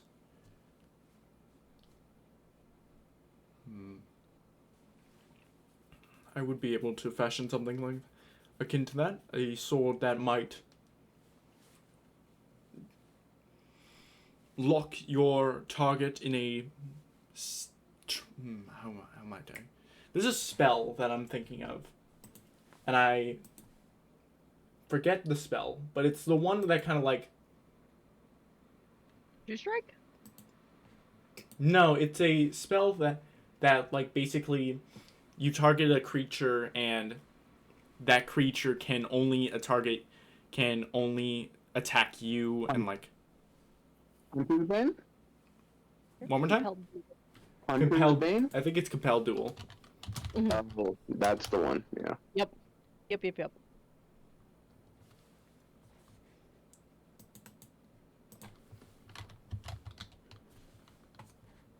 So yeah, he's basically offering a magical sword that'll allow you to cast Compelled Duel a couple times with the sword. How much? Oh, that would be a simple level 1 enchantment, but if you like multiple charges on it, it would cost around 300 gold pieces for 3 charges. What kind of nod and kind of glance? Occasionally a Roman, I'm just like making sure that it's okay. He just kind of like, he sees you like looking, and he just fucking. he just kind of swats you, almost like just fucking go ahead. Okay, thank you. That would be gratefully appreciated, sir. Very well. Well, for the rest of you, is there anything anyone else? Are all of you looking for a commission, or? I don't use weapon. I just heard there was free money involved. Yeah, I just have a book. I see. I mean, I'll take a weapon. I won't Well, I use can it. do more than weapons. I can do items as well. There is a specific. I can commission specific items that might aid your combat style in combat. I use a shield to cast my spells. Would that qualify? I see. And is your and how is your fighting style? You cast spells through your shield, but are you a distance caster? Usually. Combat or status combat?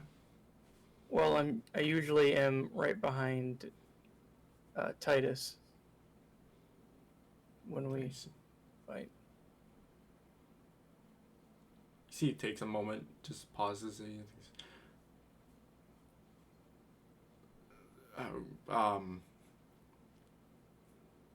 So you are you are behind Titus, yes, but are you a sort of support caster? Do you cast spells to negate effects? Do you cast spells for damage purposes? Negate effects and healing. Negate effects and healing.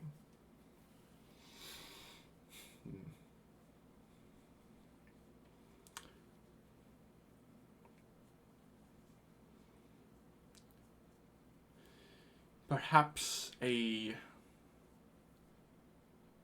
say you are behind Titus. That means you are semi on the front lines. Yeah.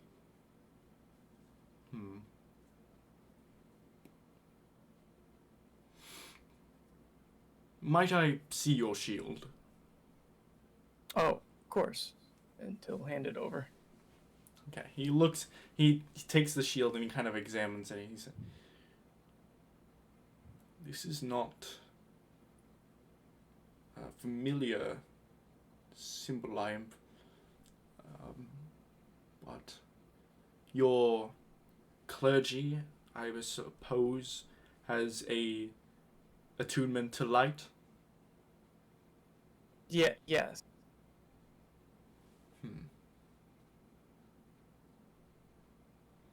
Perhaps there's something we can do about that.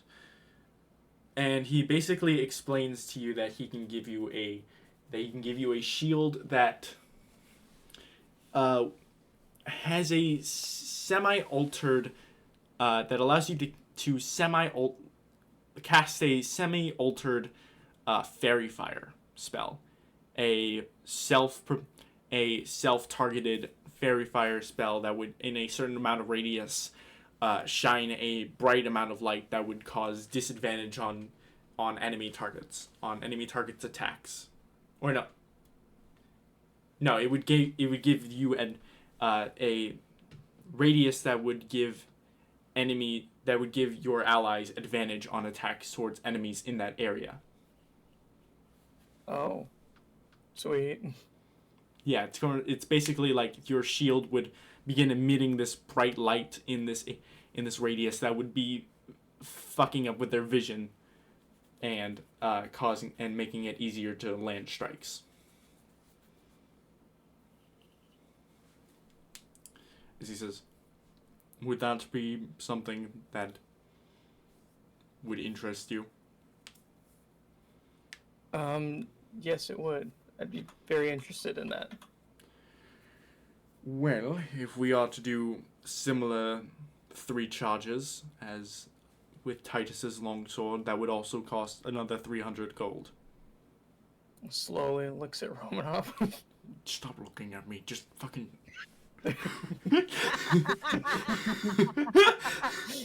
I'm gonna sugar daddy, but don't make eye contact with me while I do it. I'm a sugar daddy, but I'm not happy about it.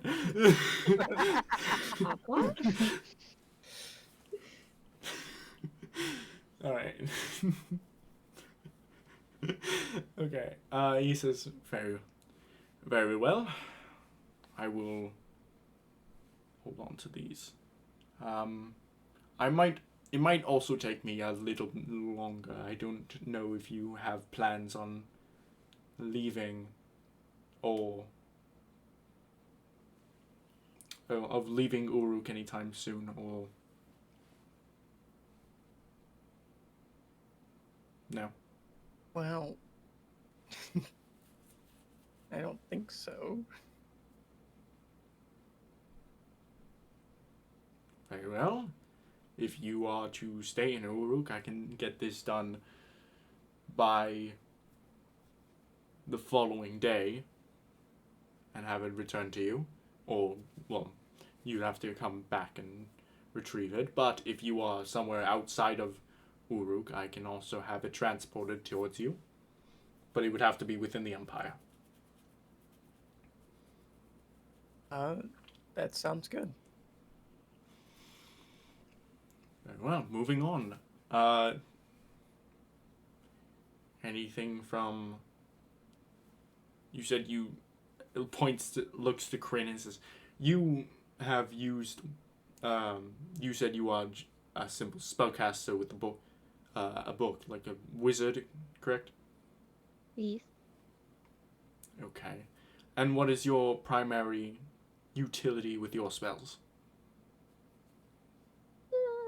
A little bit of everywhere, but mostly chronology.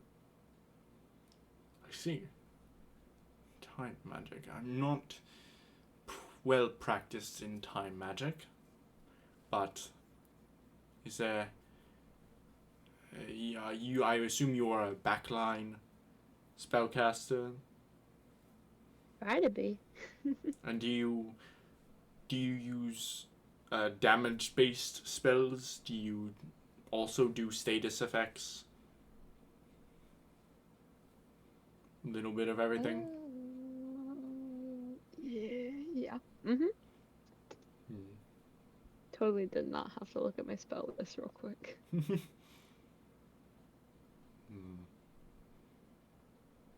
Yeah, I've got a good mix.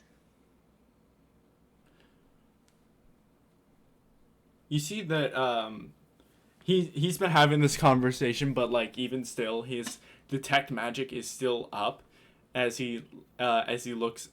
You can see that he's like his eye color's been changed, and you see that he looks as he's looking at you. His eye color is a like golden color. It's not like it's almost like it's a very similar color to what Nox's what the eye color looked like when he was looking at Nox, as he said. You are a wizard, but you also seem to have some sort of divinity. Yeah.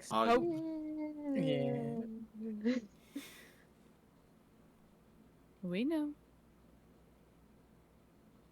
Well, yeah, but it's not. Not actively. Used to. Okay. I really don't care. But, Well, okay. You're I'm the one that simply brought it up. I'm simply trying to find a means to help you. Do you want something or not? Well, I don't know. I've never been to a blacksmith before. All I thought you had was swords and shields and armor. Well, I'm an enchanter. I'm not just a weaponsmith. Well, apologies. Well, if you don't want anything, then I can move on. Well, it's not that I don't want anything. I just don't know what you have to offer me. I offer very specific I offer very specific commissions. I work with I work with who you are to design a commission for you. Okay. Anything for extra spell slots or spell slot recovery or something like that? perhaps a. I'm not being. He's not being sassy, bro. Dimitri, get the fuck out of here. He got the fuck out of there.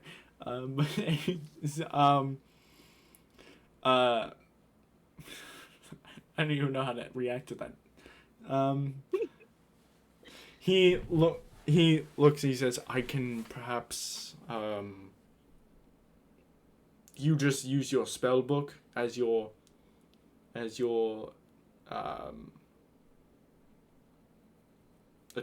your spell casting item. Mhm.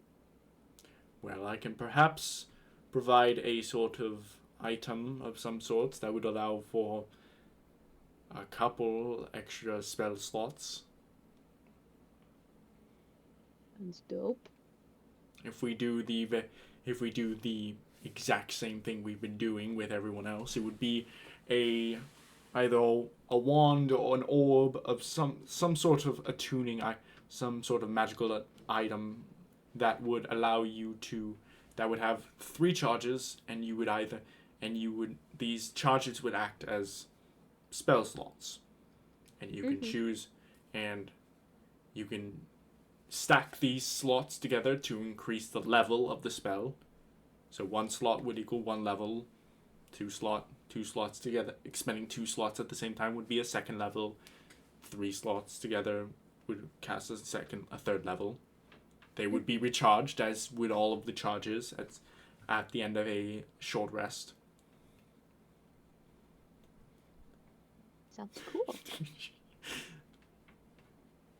But I can. Do you? Is that something that might pique your interest? Yeah. Very well.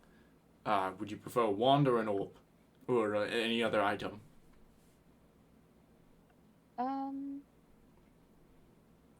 Could you make it into a piece of jewelry? Some sort of hand attuned item or a necklace? Sure, like a ring or. Yeah. I can maybe do a ring. That would be rather small, but Or I a can probably make that. Or whatever is fine. I'm just not trying to be. A ring is fine. A ring is fine. That would be another 300 gold, just for the 3 spell slots. Baby eyes over the. Romanov just like, I will devour all of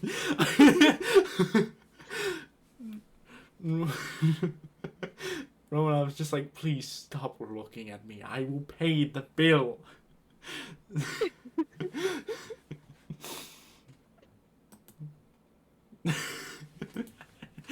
Anyways, Roman, the man just goes, the Dragonborn just goes, all right. So we have a sword, a shield, a ring. May looks to Ionira.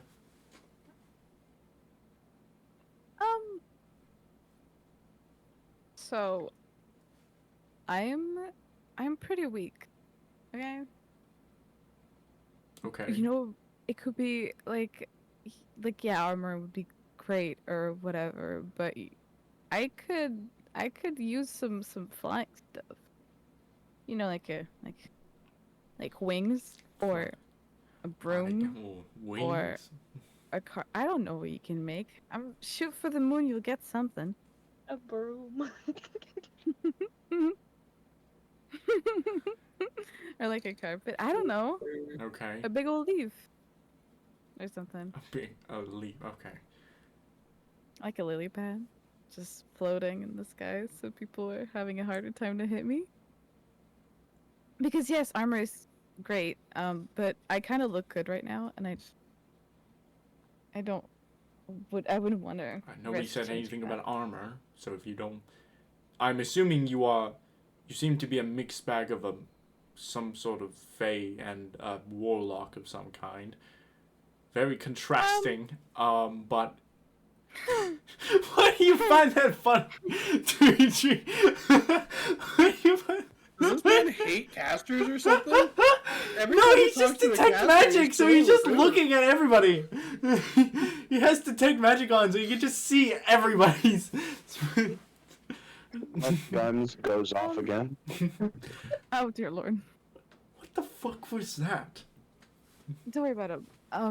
What do you mean warlock magic? I'm No, Just- but I I'm can see you have a combination of what looks to be fey magic and fiendish magic, just everywhere, just your aura.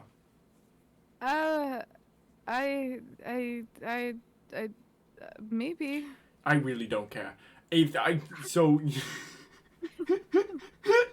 Sassy bitch. I don't care. This man fucking hates casters. I don't know what. If you, I guess you don't.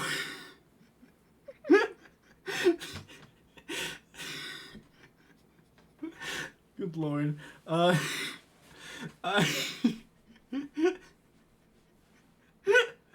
I'm gonna need Dimitri to turn off his webcam because I can't stop fucking laughing at his reaction to fucking reaction to everything. I swear to God. Anyways, he just goes.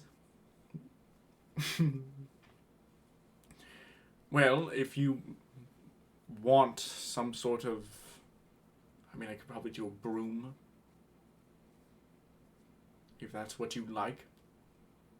I mean, it doesn't have to be a broom. It could be like a flying carpet. I've seen those around. Have you? Back in the Feywild, yeah, people were flying on lily pads. I see. Well, I can probably. I think a broom would be the simplest, but if you'd like me, a leaf. I can Either one is fine. presentation a leaf. A broom's fine. It's easier to carry I don't than. think that's how prestidigitation works. But like a leaf is so fun, you know, because you can just roll it, stash in your bag, and. I can minor illusion it for you whenever you fly.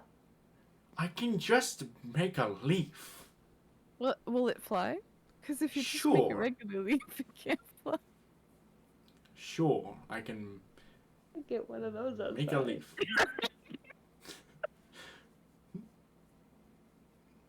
I can, yes, I can procure a flying leaf. That way it looks like I made it. Because the broom, nobody was gonna buy that. Like, Wicked Witch with the green skin, flying over people with a broom, like, come on. But a leaf? I get people talking. Well, your attire will very give off witch of the kind of witchy vibes with a broom.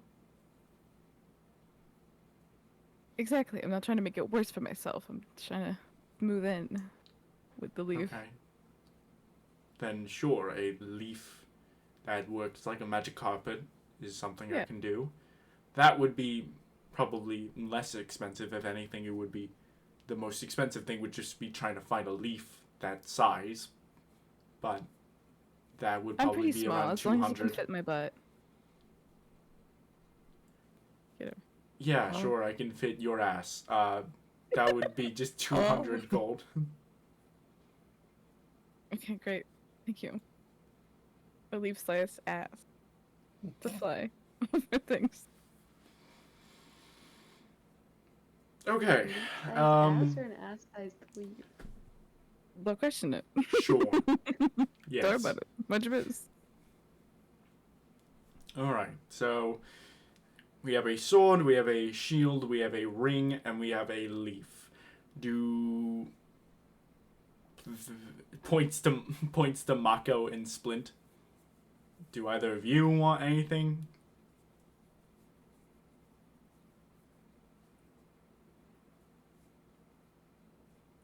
Both of them unable to Split- speak.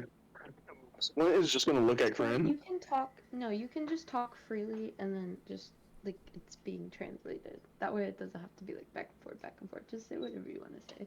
You're okay. Oh, good. I got you. I got you.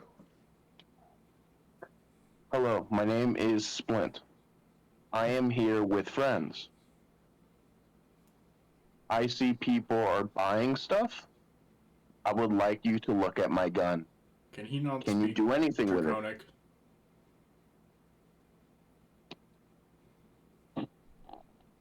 Can he not speak Draconic? Because I can just... There we go. Can I... Hello? Hello. Hello? Oh, this He works just casted. perfectly. He just casted comprehend languages. Perfect. This works. We should have done this a long time ago. Well, no, he can. No, only he can communicate with you. Okay, so I just say, he hands over the gun over the counter, and he says, "Can you do anything with this?"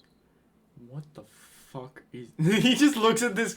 He just looks at it. This pepper box, and he just looks. What the fuck is this? So technically, it's a controlled explosive device. Okay. I don't know exactly how it works. However, I just know if when I pull this button and I do it, I shoot the gun. He has it in his hand right now, so no. You already passed it across the table. It's not. You're not gonna shoot it. I was like leaning over the table holding it. He's gonna try to take it just to try to examine it more. As he goes, well, so you just, okay. So this is an explosive device. What kind of explosives do you use? Well, I used to load them manually, but I point over at the other guy with the robot, and he did something to it where I just have to press the trigger or the button and it works. Okay, so he, assuming an artificer, you put basically a fucking infusion on, put an infusion on the gun. That's correct, yes. Okay. Well, I could still work with it even if it's an infusion. But like what kind of ammunition? Like, does it just use, like, do you stick TNT into it or something? No, it's a lot smaller. It's more of a tubular shape, few millimeters, quite small. Can I just see the ammunition? You look right down the barrel, you can see them. I'm not look gonna into do the that. barrel. Oh, okay. You see I do it him all the do. time. You see him like start to do that, and then he immediately backs away, regretting that decision. And just goes, "I'm not gonna do that." What? Oh, okay. Okay, so maybe I can procure something simple like changing the damage type. I was thinking of adding like a crank so I could dump all the bullets at once at a shorter range. As in a more rapid fire shooting Yes. mechanism. Mm-hmm. Like a crossbow, so I can do it faster. Okay. Mm-hmm. That would go into more the technical design of the gun itself, and I don't think I'd be able. This is nothing I've seen before, so I wouldn't really be able to. I'd have to completely dismantle this gun and to see go how ahead. exactly. Okay. Mm-hmm. Okay, so that would be on the technical side of the weapon. Is there any sort of enchantments you want on the weapon, or is that the only thing you want? If you can change the damage type to force, that would be really appreciated. I can make it so you can decide the damage type. Oh, that's perfect.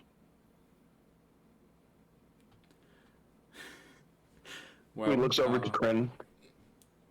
This man is really nice. Oh, I have no money.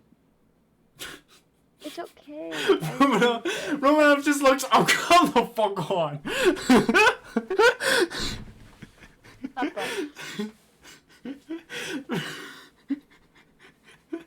Anyways, Romanov just.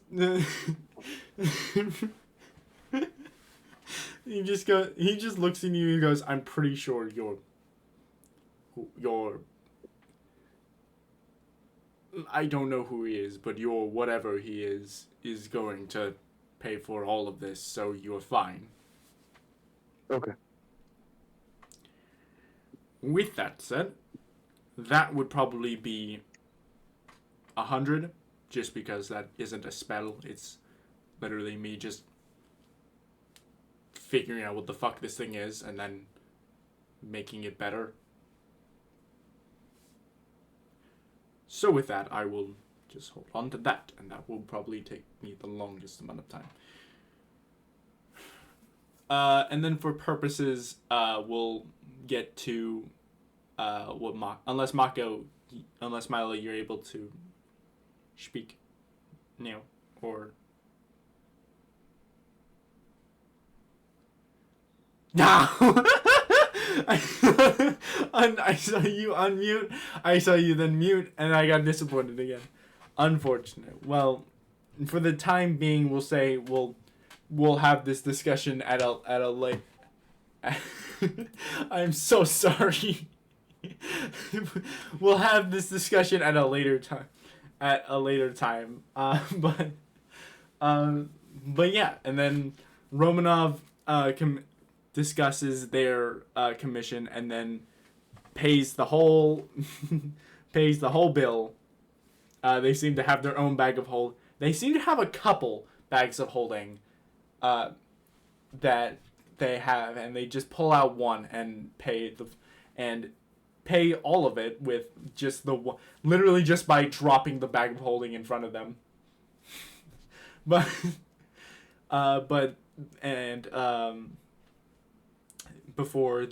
And then eventually basically you'll get those items the following day. But for now, you will the weapons that you had turned over to him are not accessible for now. But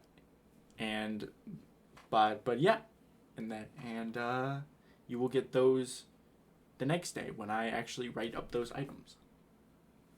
But yeah, so with that, we are going to transfer back over to the library. So, Erud, Rory, and I'm assuming Junji went with those two.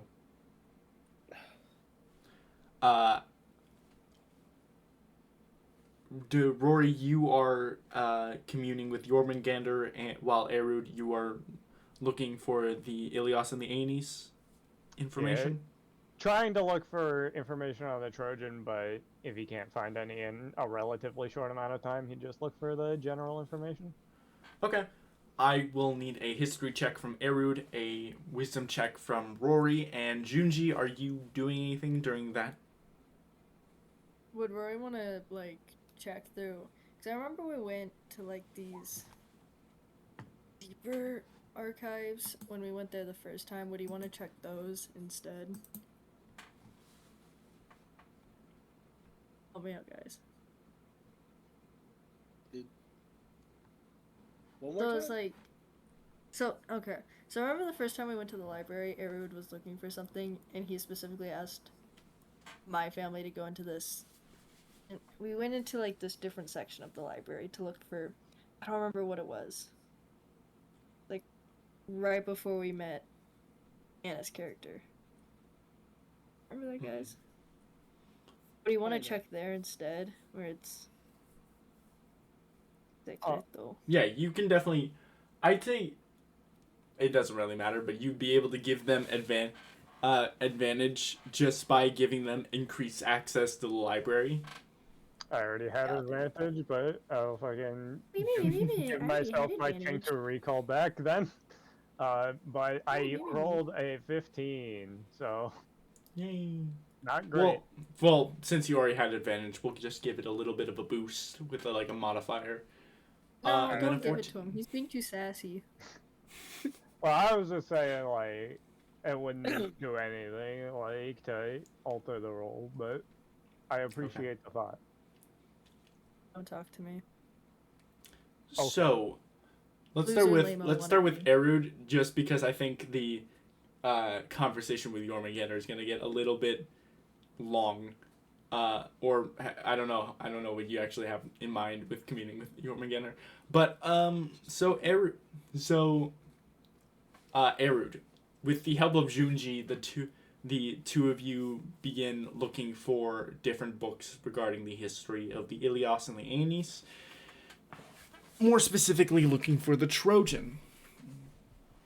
And there isn't a lot of information, not just about the Ilios and the Aeneas, not just about the Trojan, but about the sort of conflict that the Ilios and the Aeneas have gotten themselves into, or about the Ilios and the Aeneas much at all. They seem to be very reclusive factions that don't really seem to have a lot of information on them. But you are able to find general information. You are able to find general information about their civil war. It seems to have been a conflict that had originated when the Aeneas the Council of the Aeneas had assassinated the original rulers of Ilios, which were this group of giants that had ruled Ilios from the now ruined city of Titanomachy. The city is now in ruins, and the Ilios had dwindled in size drastically until the now Iliad Council had stepped up as a leadership role and began this civil war with the Aeneas. And for the last 40 years, they've had this ongoing civil war, which has pulled in other factions, have destroyed a lot of other factions, but the Ilios and the Aeneas seem to still be at odds with each other, even after so long. The information about the Trojan is very small, but it says a lot. Because it doesn't specify a lot about specifics about the Trojan, but the general information is that the Trojan is not a single item. It is an army. It is an army of what seems to be this large army of obsidian warriors that have been prophesized the information about the Trojan kind of derives from the actual lore of the Ilios and the Aeneas, because the Trojan itself has nothing really to do with their conflict. The Trojan seems to be the Trojan seems to be derived from stories, from wall arts and cave arts that tell tales of these obsidian warriors that were destined to built almost with this sort of divinity and prophesized to eventually destroy this greater evil that would come to Sardonia and plague the world, basically. And fucking Dimitri's smoldering over the side. But with the Ilios and the Aeneas seem to not really care about their prophesized role, rather their ability to greater impact their both sides of the war. And they've been searching for this Trojan weapon for a good while. In fact, the discovery of this Trojan has been around about 2 years after the start of their civil war.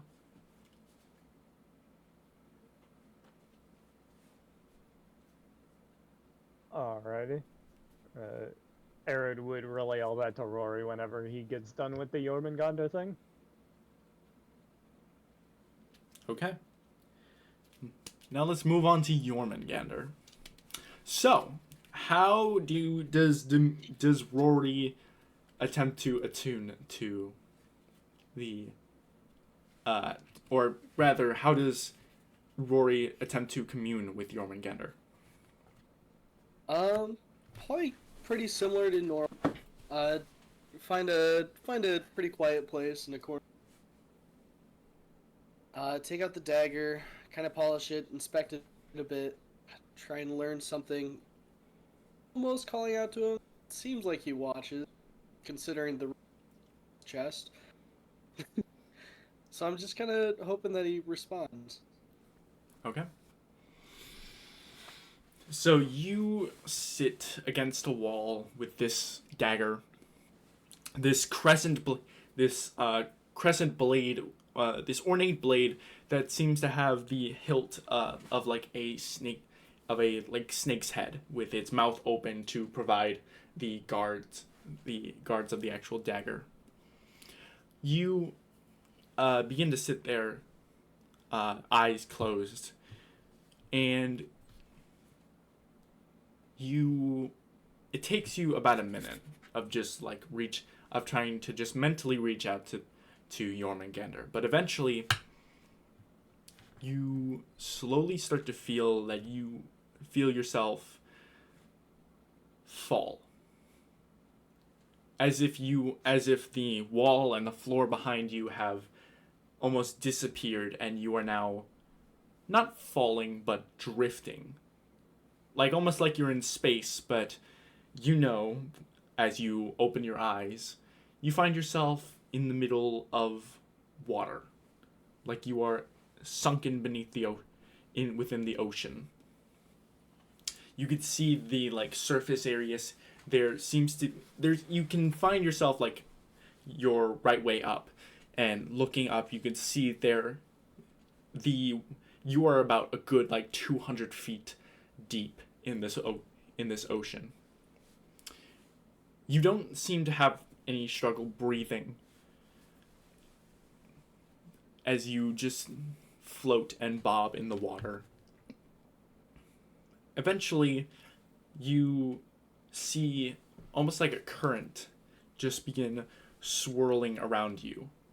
Very, as it just procures and begins swirling around you, almost creating this like whirlpool around you as the water kind of parts away almost, and as this whirlpool kind of expands, a visage kind of emerges from one of the faces of this whirlpool that kind of remains, this entirely made out of water, this giant serpent's head kind of finds itself looking directly in front of you, as you recognize the familiar face of Jormungandr. And he kind of just stands there silently looking at you. Hello again. I trust you've been watching information we've gathered. I had a few questions about things. The first, I think most recent, what do you know about the Trojan? I figured he's going to have the information Erud had, if there's anything more. He does. He looks at you, and you see you see that he looks at you and he slowly creeps further toward his head towards you a bit more. And as he does, his mouth opens, and you see in his mouth, like almost like on top of where what would be his like tongue, but it's all just water, so it kind of just like so it all kind of just melts together. You see a collection of these soldiers, these very Spartan-like warriors, all in this like box formation as they begin as they're marching on top of on in his mouth, and like your entire vision kind of begins consumed by in the jaws of Jormungandr as it almost seems to swallow you, and you watch as these soldiers all file and continue forward in this very militaristic way. And you can see that this formation is not the only one. You look to your right and your left, and you can see more, thousands more, of these soldiers all marching forward. And behind them, in different sections, you can see more of these visages, but they're not soldiers. They're not humanoid. They're almost like these bestial constructs of all different variations, flying, walking alongside them. Some of them are small. Some of them are small as a dog. Others are towering like giant giraffes or dinosaurs. You can see this giant formation almost marching in a single formation. And at the very back is this elevated plateaued area with this collection of individuals, these larger humanoids. They don't look like the soldiers that surround you. They look more humanoid. And you can make out their features a bit more because on their wrists, on their forearms, there is this glowing radiance that seems to just be emitting from all of them, and they all seem to be like posing and like looking off in the similar direction in which they're all marching. And as their forearms glow, they seem to do this. They all seem to at once do all these independent flourishes before these golden bracers flash and turn into these elegant different weapons of different variations depending on the different person. You could see you could see like a sword, a bow, a scythe you are familiar with, Pluto's scythe. But all of these different people all seem to take their weapons and point them as if they're commanding and point off towards where they're all marching. And you take a second to turn around and you see it's all made of water, but you could tell that in the direction that these soldiers are marching towards, there is a lot of distorted water, kind of all chaotic in mass, just swirling about in this what looks to be a cloud-like formation that they all seem to be marching towards.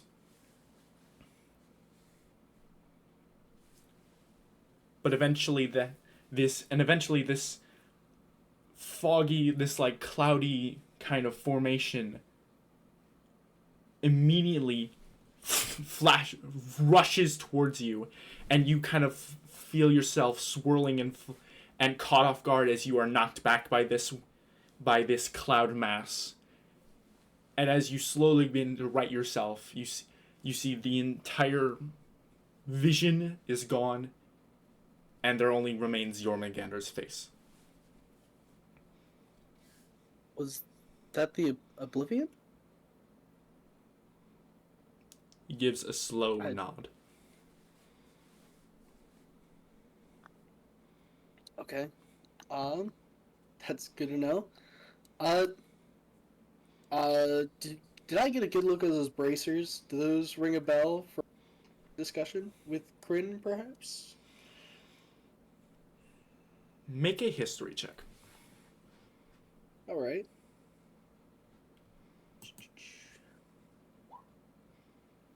27. That's a 9. That's fucking all right.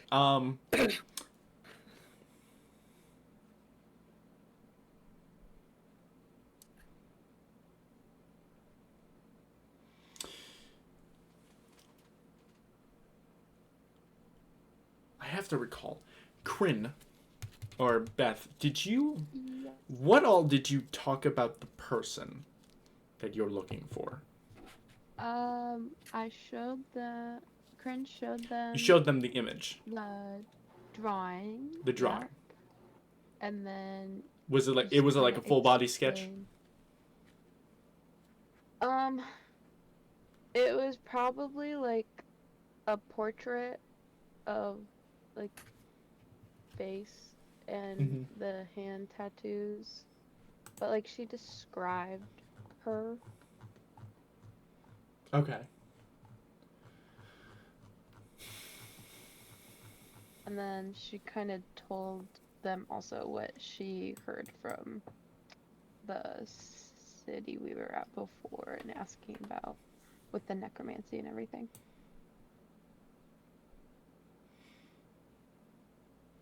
I'm gonna give it to you guys just because I also don't remember, and also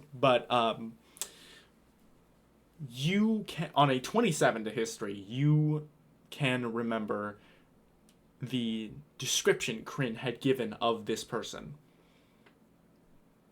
and they had also given they gave you a description of this person. In that description, they mentioned bracers that seemed to have a very similar visual to those to the bracers that you saw. And it seemed like the bracers they gave those weapons to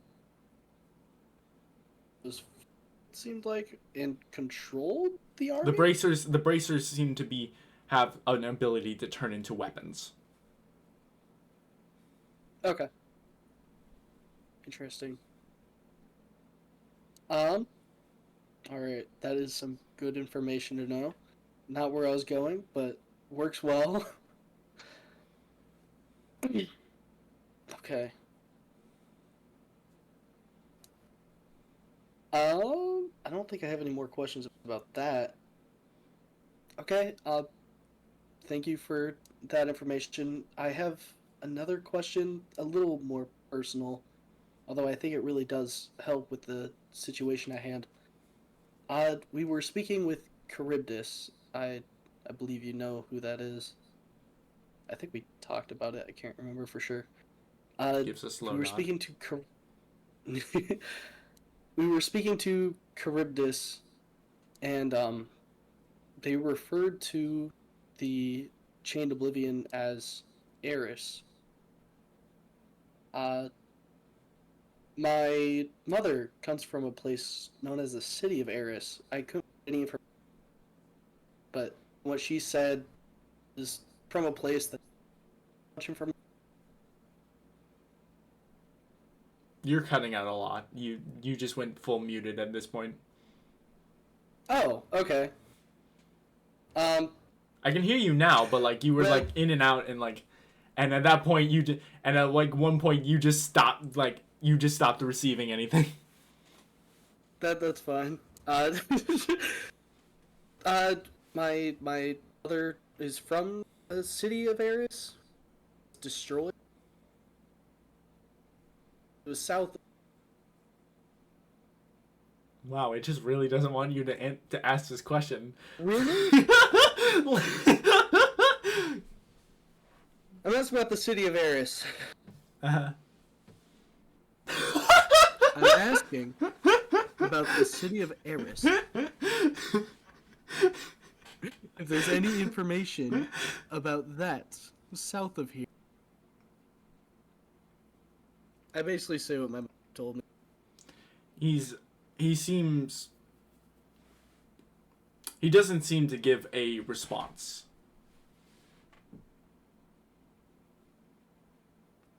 As in he doesn't Nothing? and it's almost like he doesn't know himself. You kind of get this feeling that he just doesn't have any information about the city of Eris. Fuck. This man's ancient. How does... Do you know anything about Eris in general?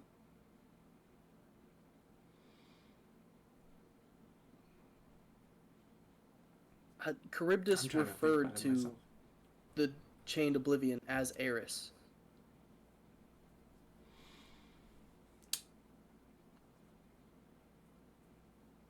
Hmm.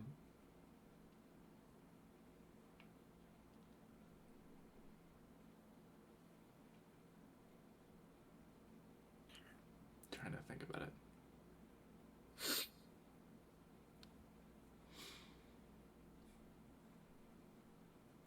He gives you a very silent, just cold stare as if he doesn't, and you kind of get the feeling he's not familiar.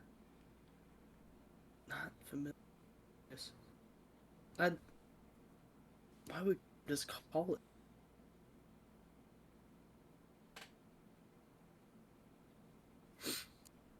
Okay. I suppose that's all. Thank you. We're probably going to be having a battle here soon. Ball. Does it say Luke? And, it seems like Zeus will be there. So, just to keep you in the know.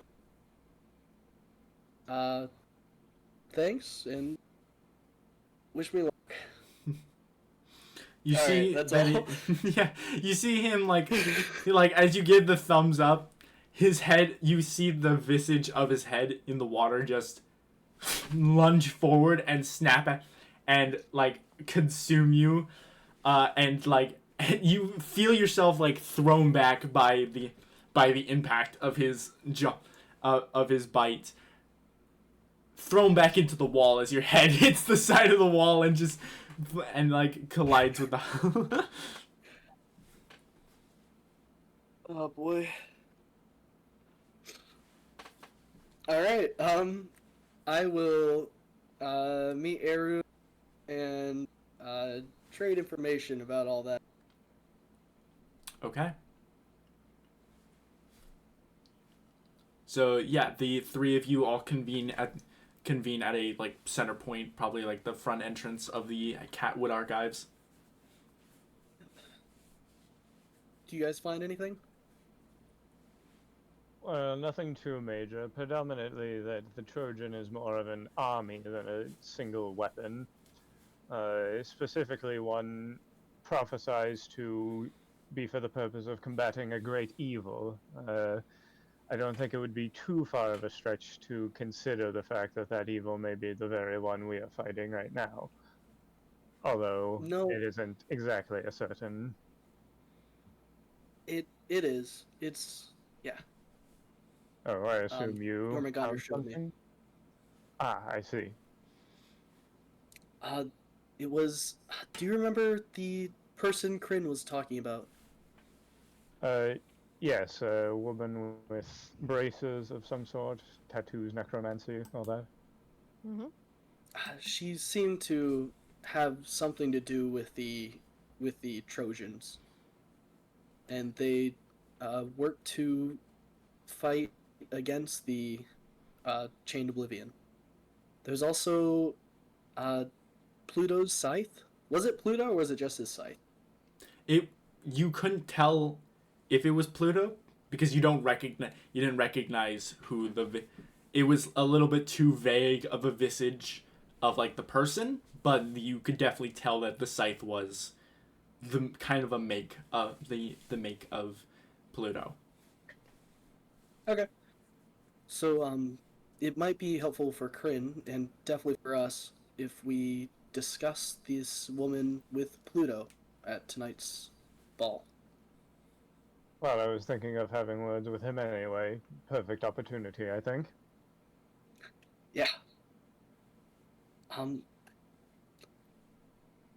The strange part is, Jormungandr, kind of ancient being, hasn't heard anything about Eris in general, let alone a city. Intriguing. Perhaps it was just below his notice, but that is a something to keep in mind. Yeah. All right. Well, are we ready to go then? Yes, I wish I had more time to comb the archives here, but we have a party to get to. I've been craving some juice. Sounds good. All right. Okay, so the three of you, I'm assuming you all would have probably tried to find some way to reconvene before eventually making your way over to the city of Salos. Wad rolling up. Together. It does take I'll be letting Kryn know about what I found out. Oh yeah. Yes, so you all, it takes about an hour to fly from Uruk to Salos. So does anyone want to have any sort of conversations? Wink, wink, nudge, nudge during that time? Well, punch knocks in the dick, please. What did I What? What is happening? You had to come in. No, let's settle that. Titus is occasionally glancing behind, just looking at both Ainira and Malcolm, being like, I need y'all to behave. I need y'all to behave. Please. Can we address the dick punch? Beth, I love you. Yeah. I like literally as Ainira said. Beth, as Ainira said it too. I also went. Yeah, they coming. All I had himself. When the dick punch rolls through, Titus just looks at the pair of them and just looks. That wasn't needed, really. No, but You it sure feels so about much that one? better. I feel so much better now. Good. Is there any useful Did you conversation? learn? Wink, wink, nudge, nudge. That you... Yeah, Aaron would definitely talk to Corinne. Okay. Hey, what up? Learn some information about your little endeavor. We might want to talk to Pluto while we're at the ball tonight. He might know something about where your mystery woman is. You make it sound so scandalous. You know.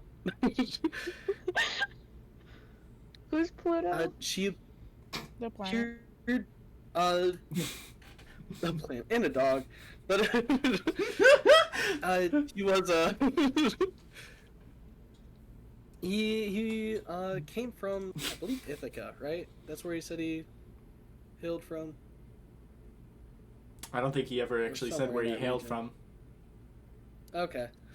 Well, he told us about the oncoming threat with Zeus. He carried a scythe, which appeared to be the same thing bracers made. In a vision I had with Gondor. But, no, it appears your person of interest is involved. Oh no, he's coming out again. Yeah, no, it's. Damn it! Where is So, your like- microphone? Because I thought it was your headset. It's right in front of me. I'm Why so can't you- confused. It's right here. Right Yeah, in I front know. of me. I know. But I'm saying I'm confused as to what is going on. Oh god, now it's happening to Irish. Not my fucking. Oh, I got plenty of room. All right, guys. So here's the thing. Yeah, what's So, up? I actually don't know what I've said already that you guys. You guys, what's up? Um, so Kryn, your person of interest is ASMR is Dimitri. your person of interest might be involved, or definitely is involved in some way with this Trojan that we about. The Trojans are actually an army. I mean, kind of like construct army. So maybe those bracers control it. I couldn't get a good. Is that they make weapon? One of those weapons is a scythe, held by Pluto now. So we got to talk to Pluto, who's at the ball. Believe it or not. That's convenient. This Trojan army also appears to be specifically made to fight the Unchained Oblivion, at least from the prophecies I have read. That's also what I saw. When the Trojan was being used with our person of interest, used against the Chain Oblivion, which leads me to believe maybe it kind of sounds like Zeus is trying to do a coup. Ooh. Or it is still entirely possible that Zeus simply wants the army for the power it brings to win the war and then to use it for whatever means he has later. We know Zeus is at least somewhat power hungry, although that could extend to simply winning the war. We have no idea how short-sighted he may or may not be. But it is a distinct possibility that he wishes to usurp the Unchained. I think that's what it is. Alright. So we're gonna talk to Pluto. I had to talk to my dad, Ithaca, and maybe there has to be something somewhere about this. There has to be something she can. It's like the last word of laughing. every sentence. Quit laughing. Are you serious? No. Did you hear my ramblings? I'm going crazy. I'm going mad. Matt Roy, it's great because he was literally just like, he's like, oh boy, I need to go talk to my dad about Ithaca and my, about this. So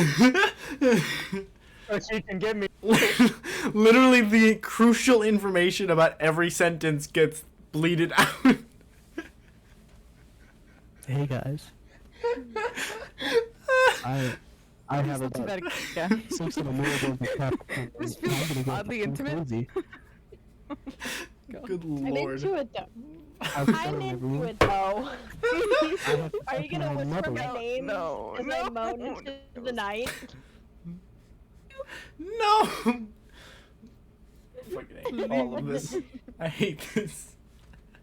I have to talk to my mother tonight. No, please. The city of Paris.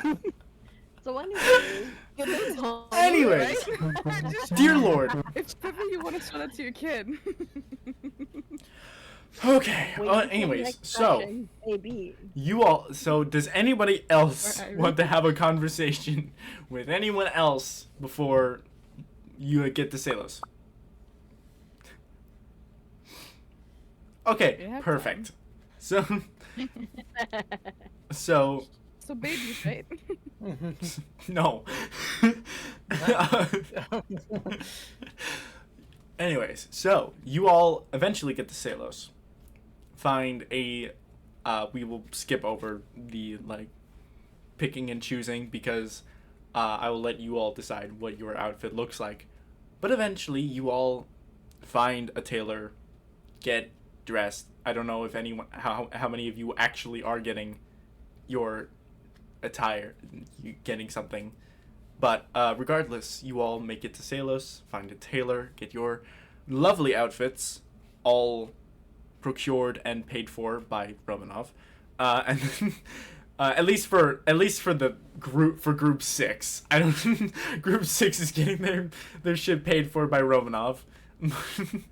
But if Arid if- is literally just getting any like battle damage in his cloak patched up, but aside from that, he's just wearing the same shit. okay. Yeah, I'm just polishing my armor, making sure it's shiny. But regardless, you all. Okay. Anyways, I just saw Ishmael's post message that he sent to me. Anyways, so you all get your outfits tailored and bought, and eventually you find yourself at the front entrance of this lovely gala, as you all arrive on your dragons. And that is where we're gonna end the session for tonight. Woo! Let's go. Dance party. You can't do this to me. Party. You can't do it. Woo! No. God, I can't wait to get that juice. This man I is could have gonna sworn we're gonna Man, end apple juice in this house. Zeus shows up. I can see Arid guzzling down on some of that. Huh? Oh, I said every Oh, time shit, the that way he sounds says juice makes it sound like he's saying juice, which is the juice that you use to dip French dip in, and I can actually see Arid, the old man that he is, chuggling down on some onion juice.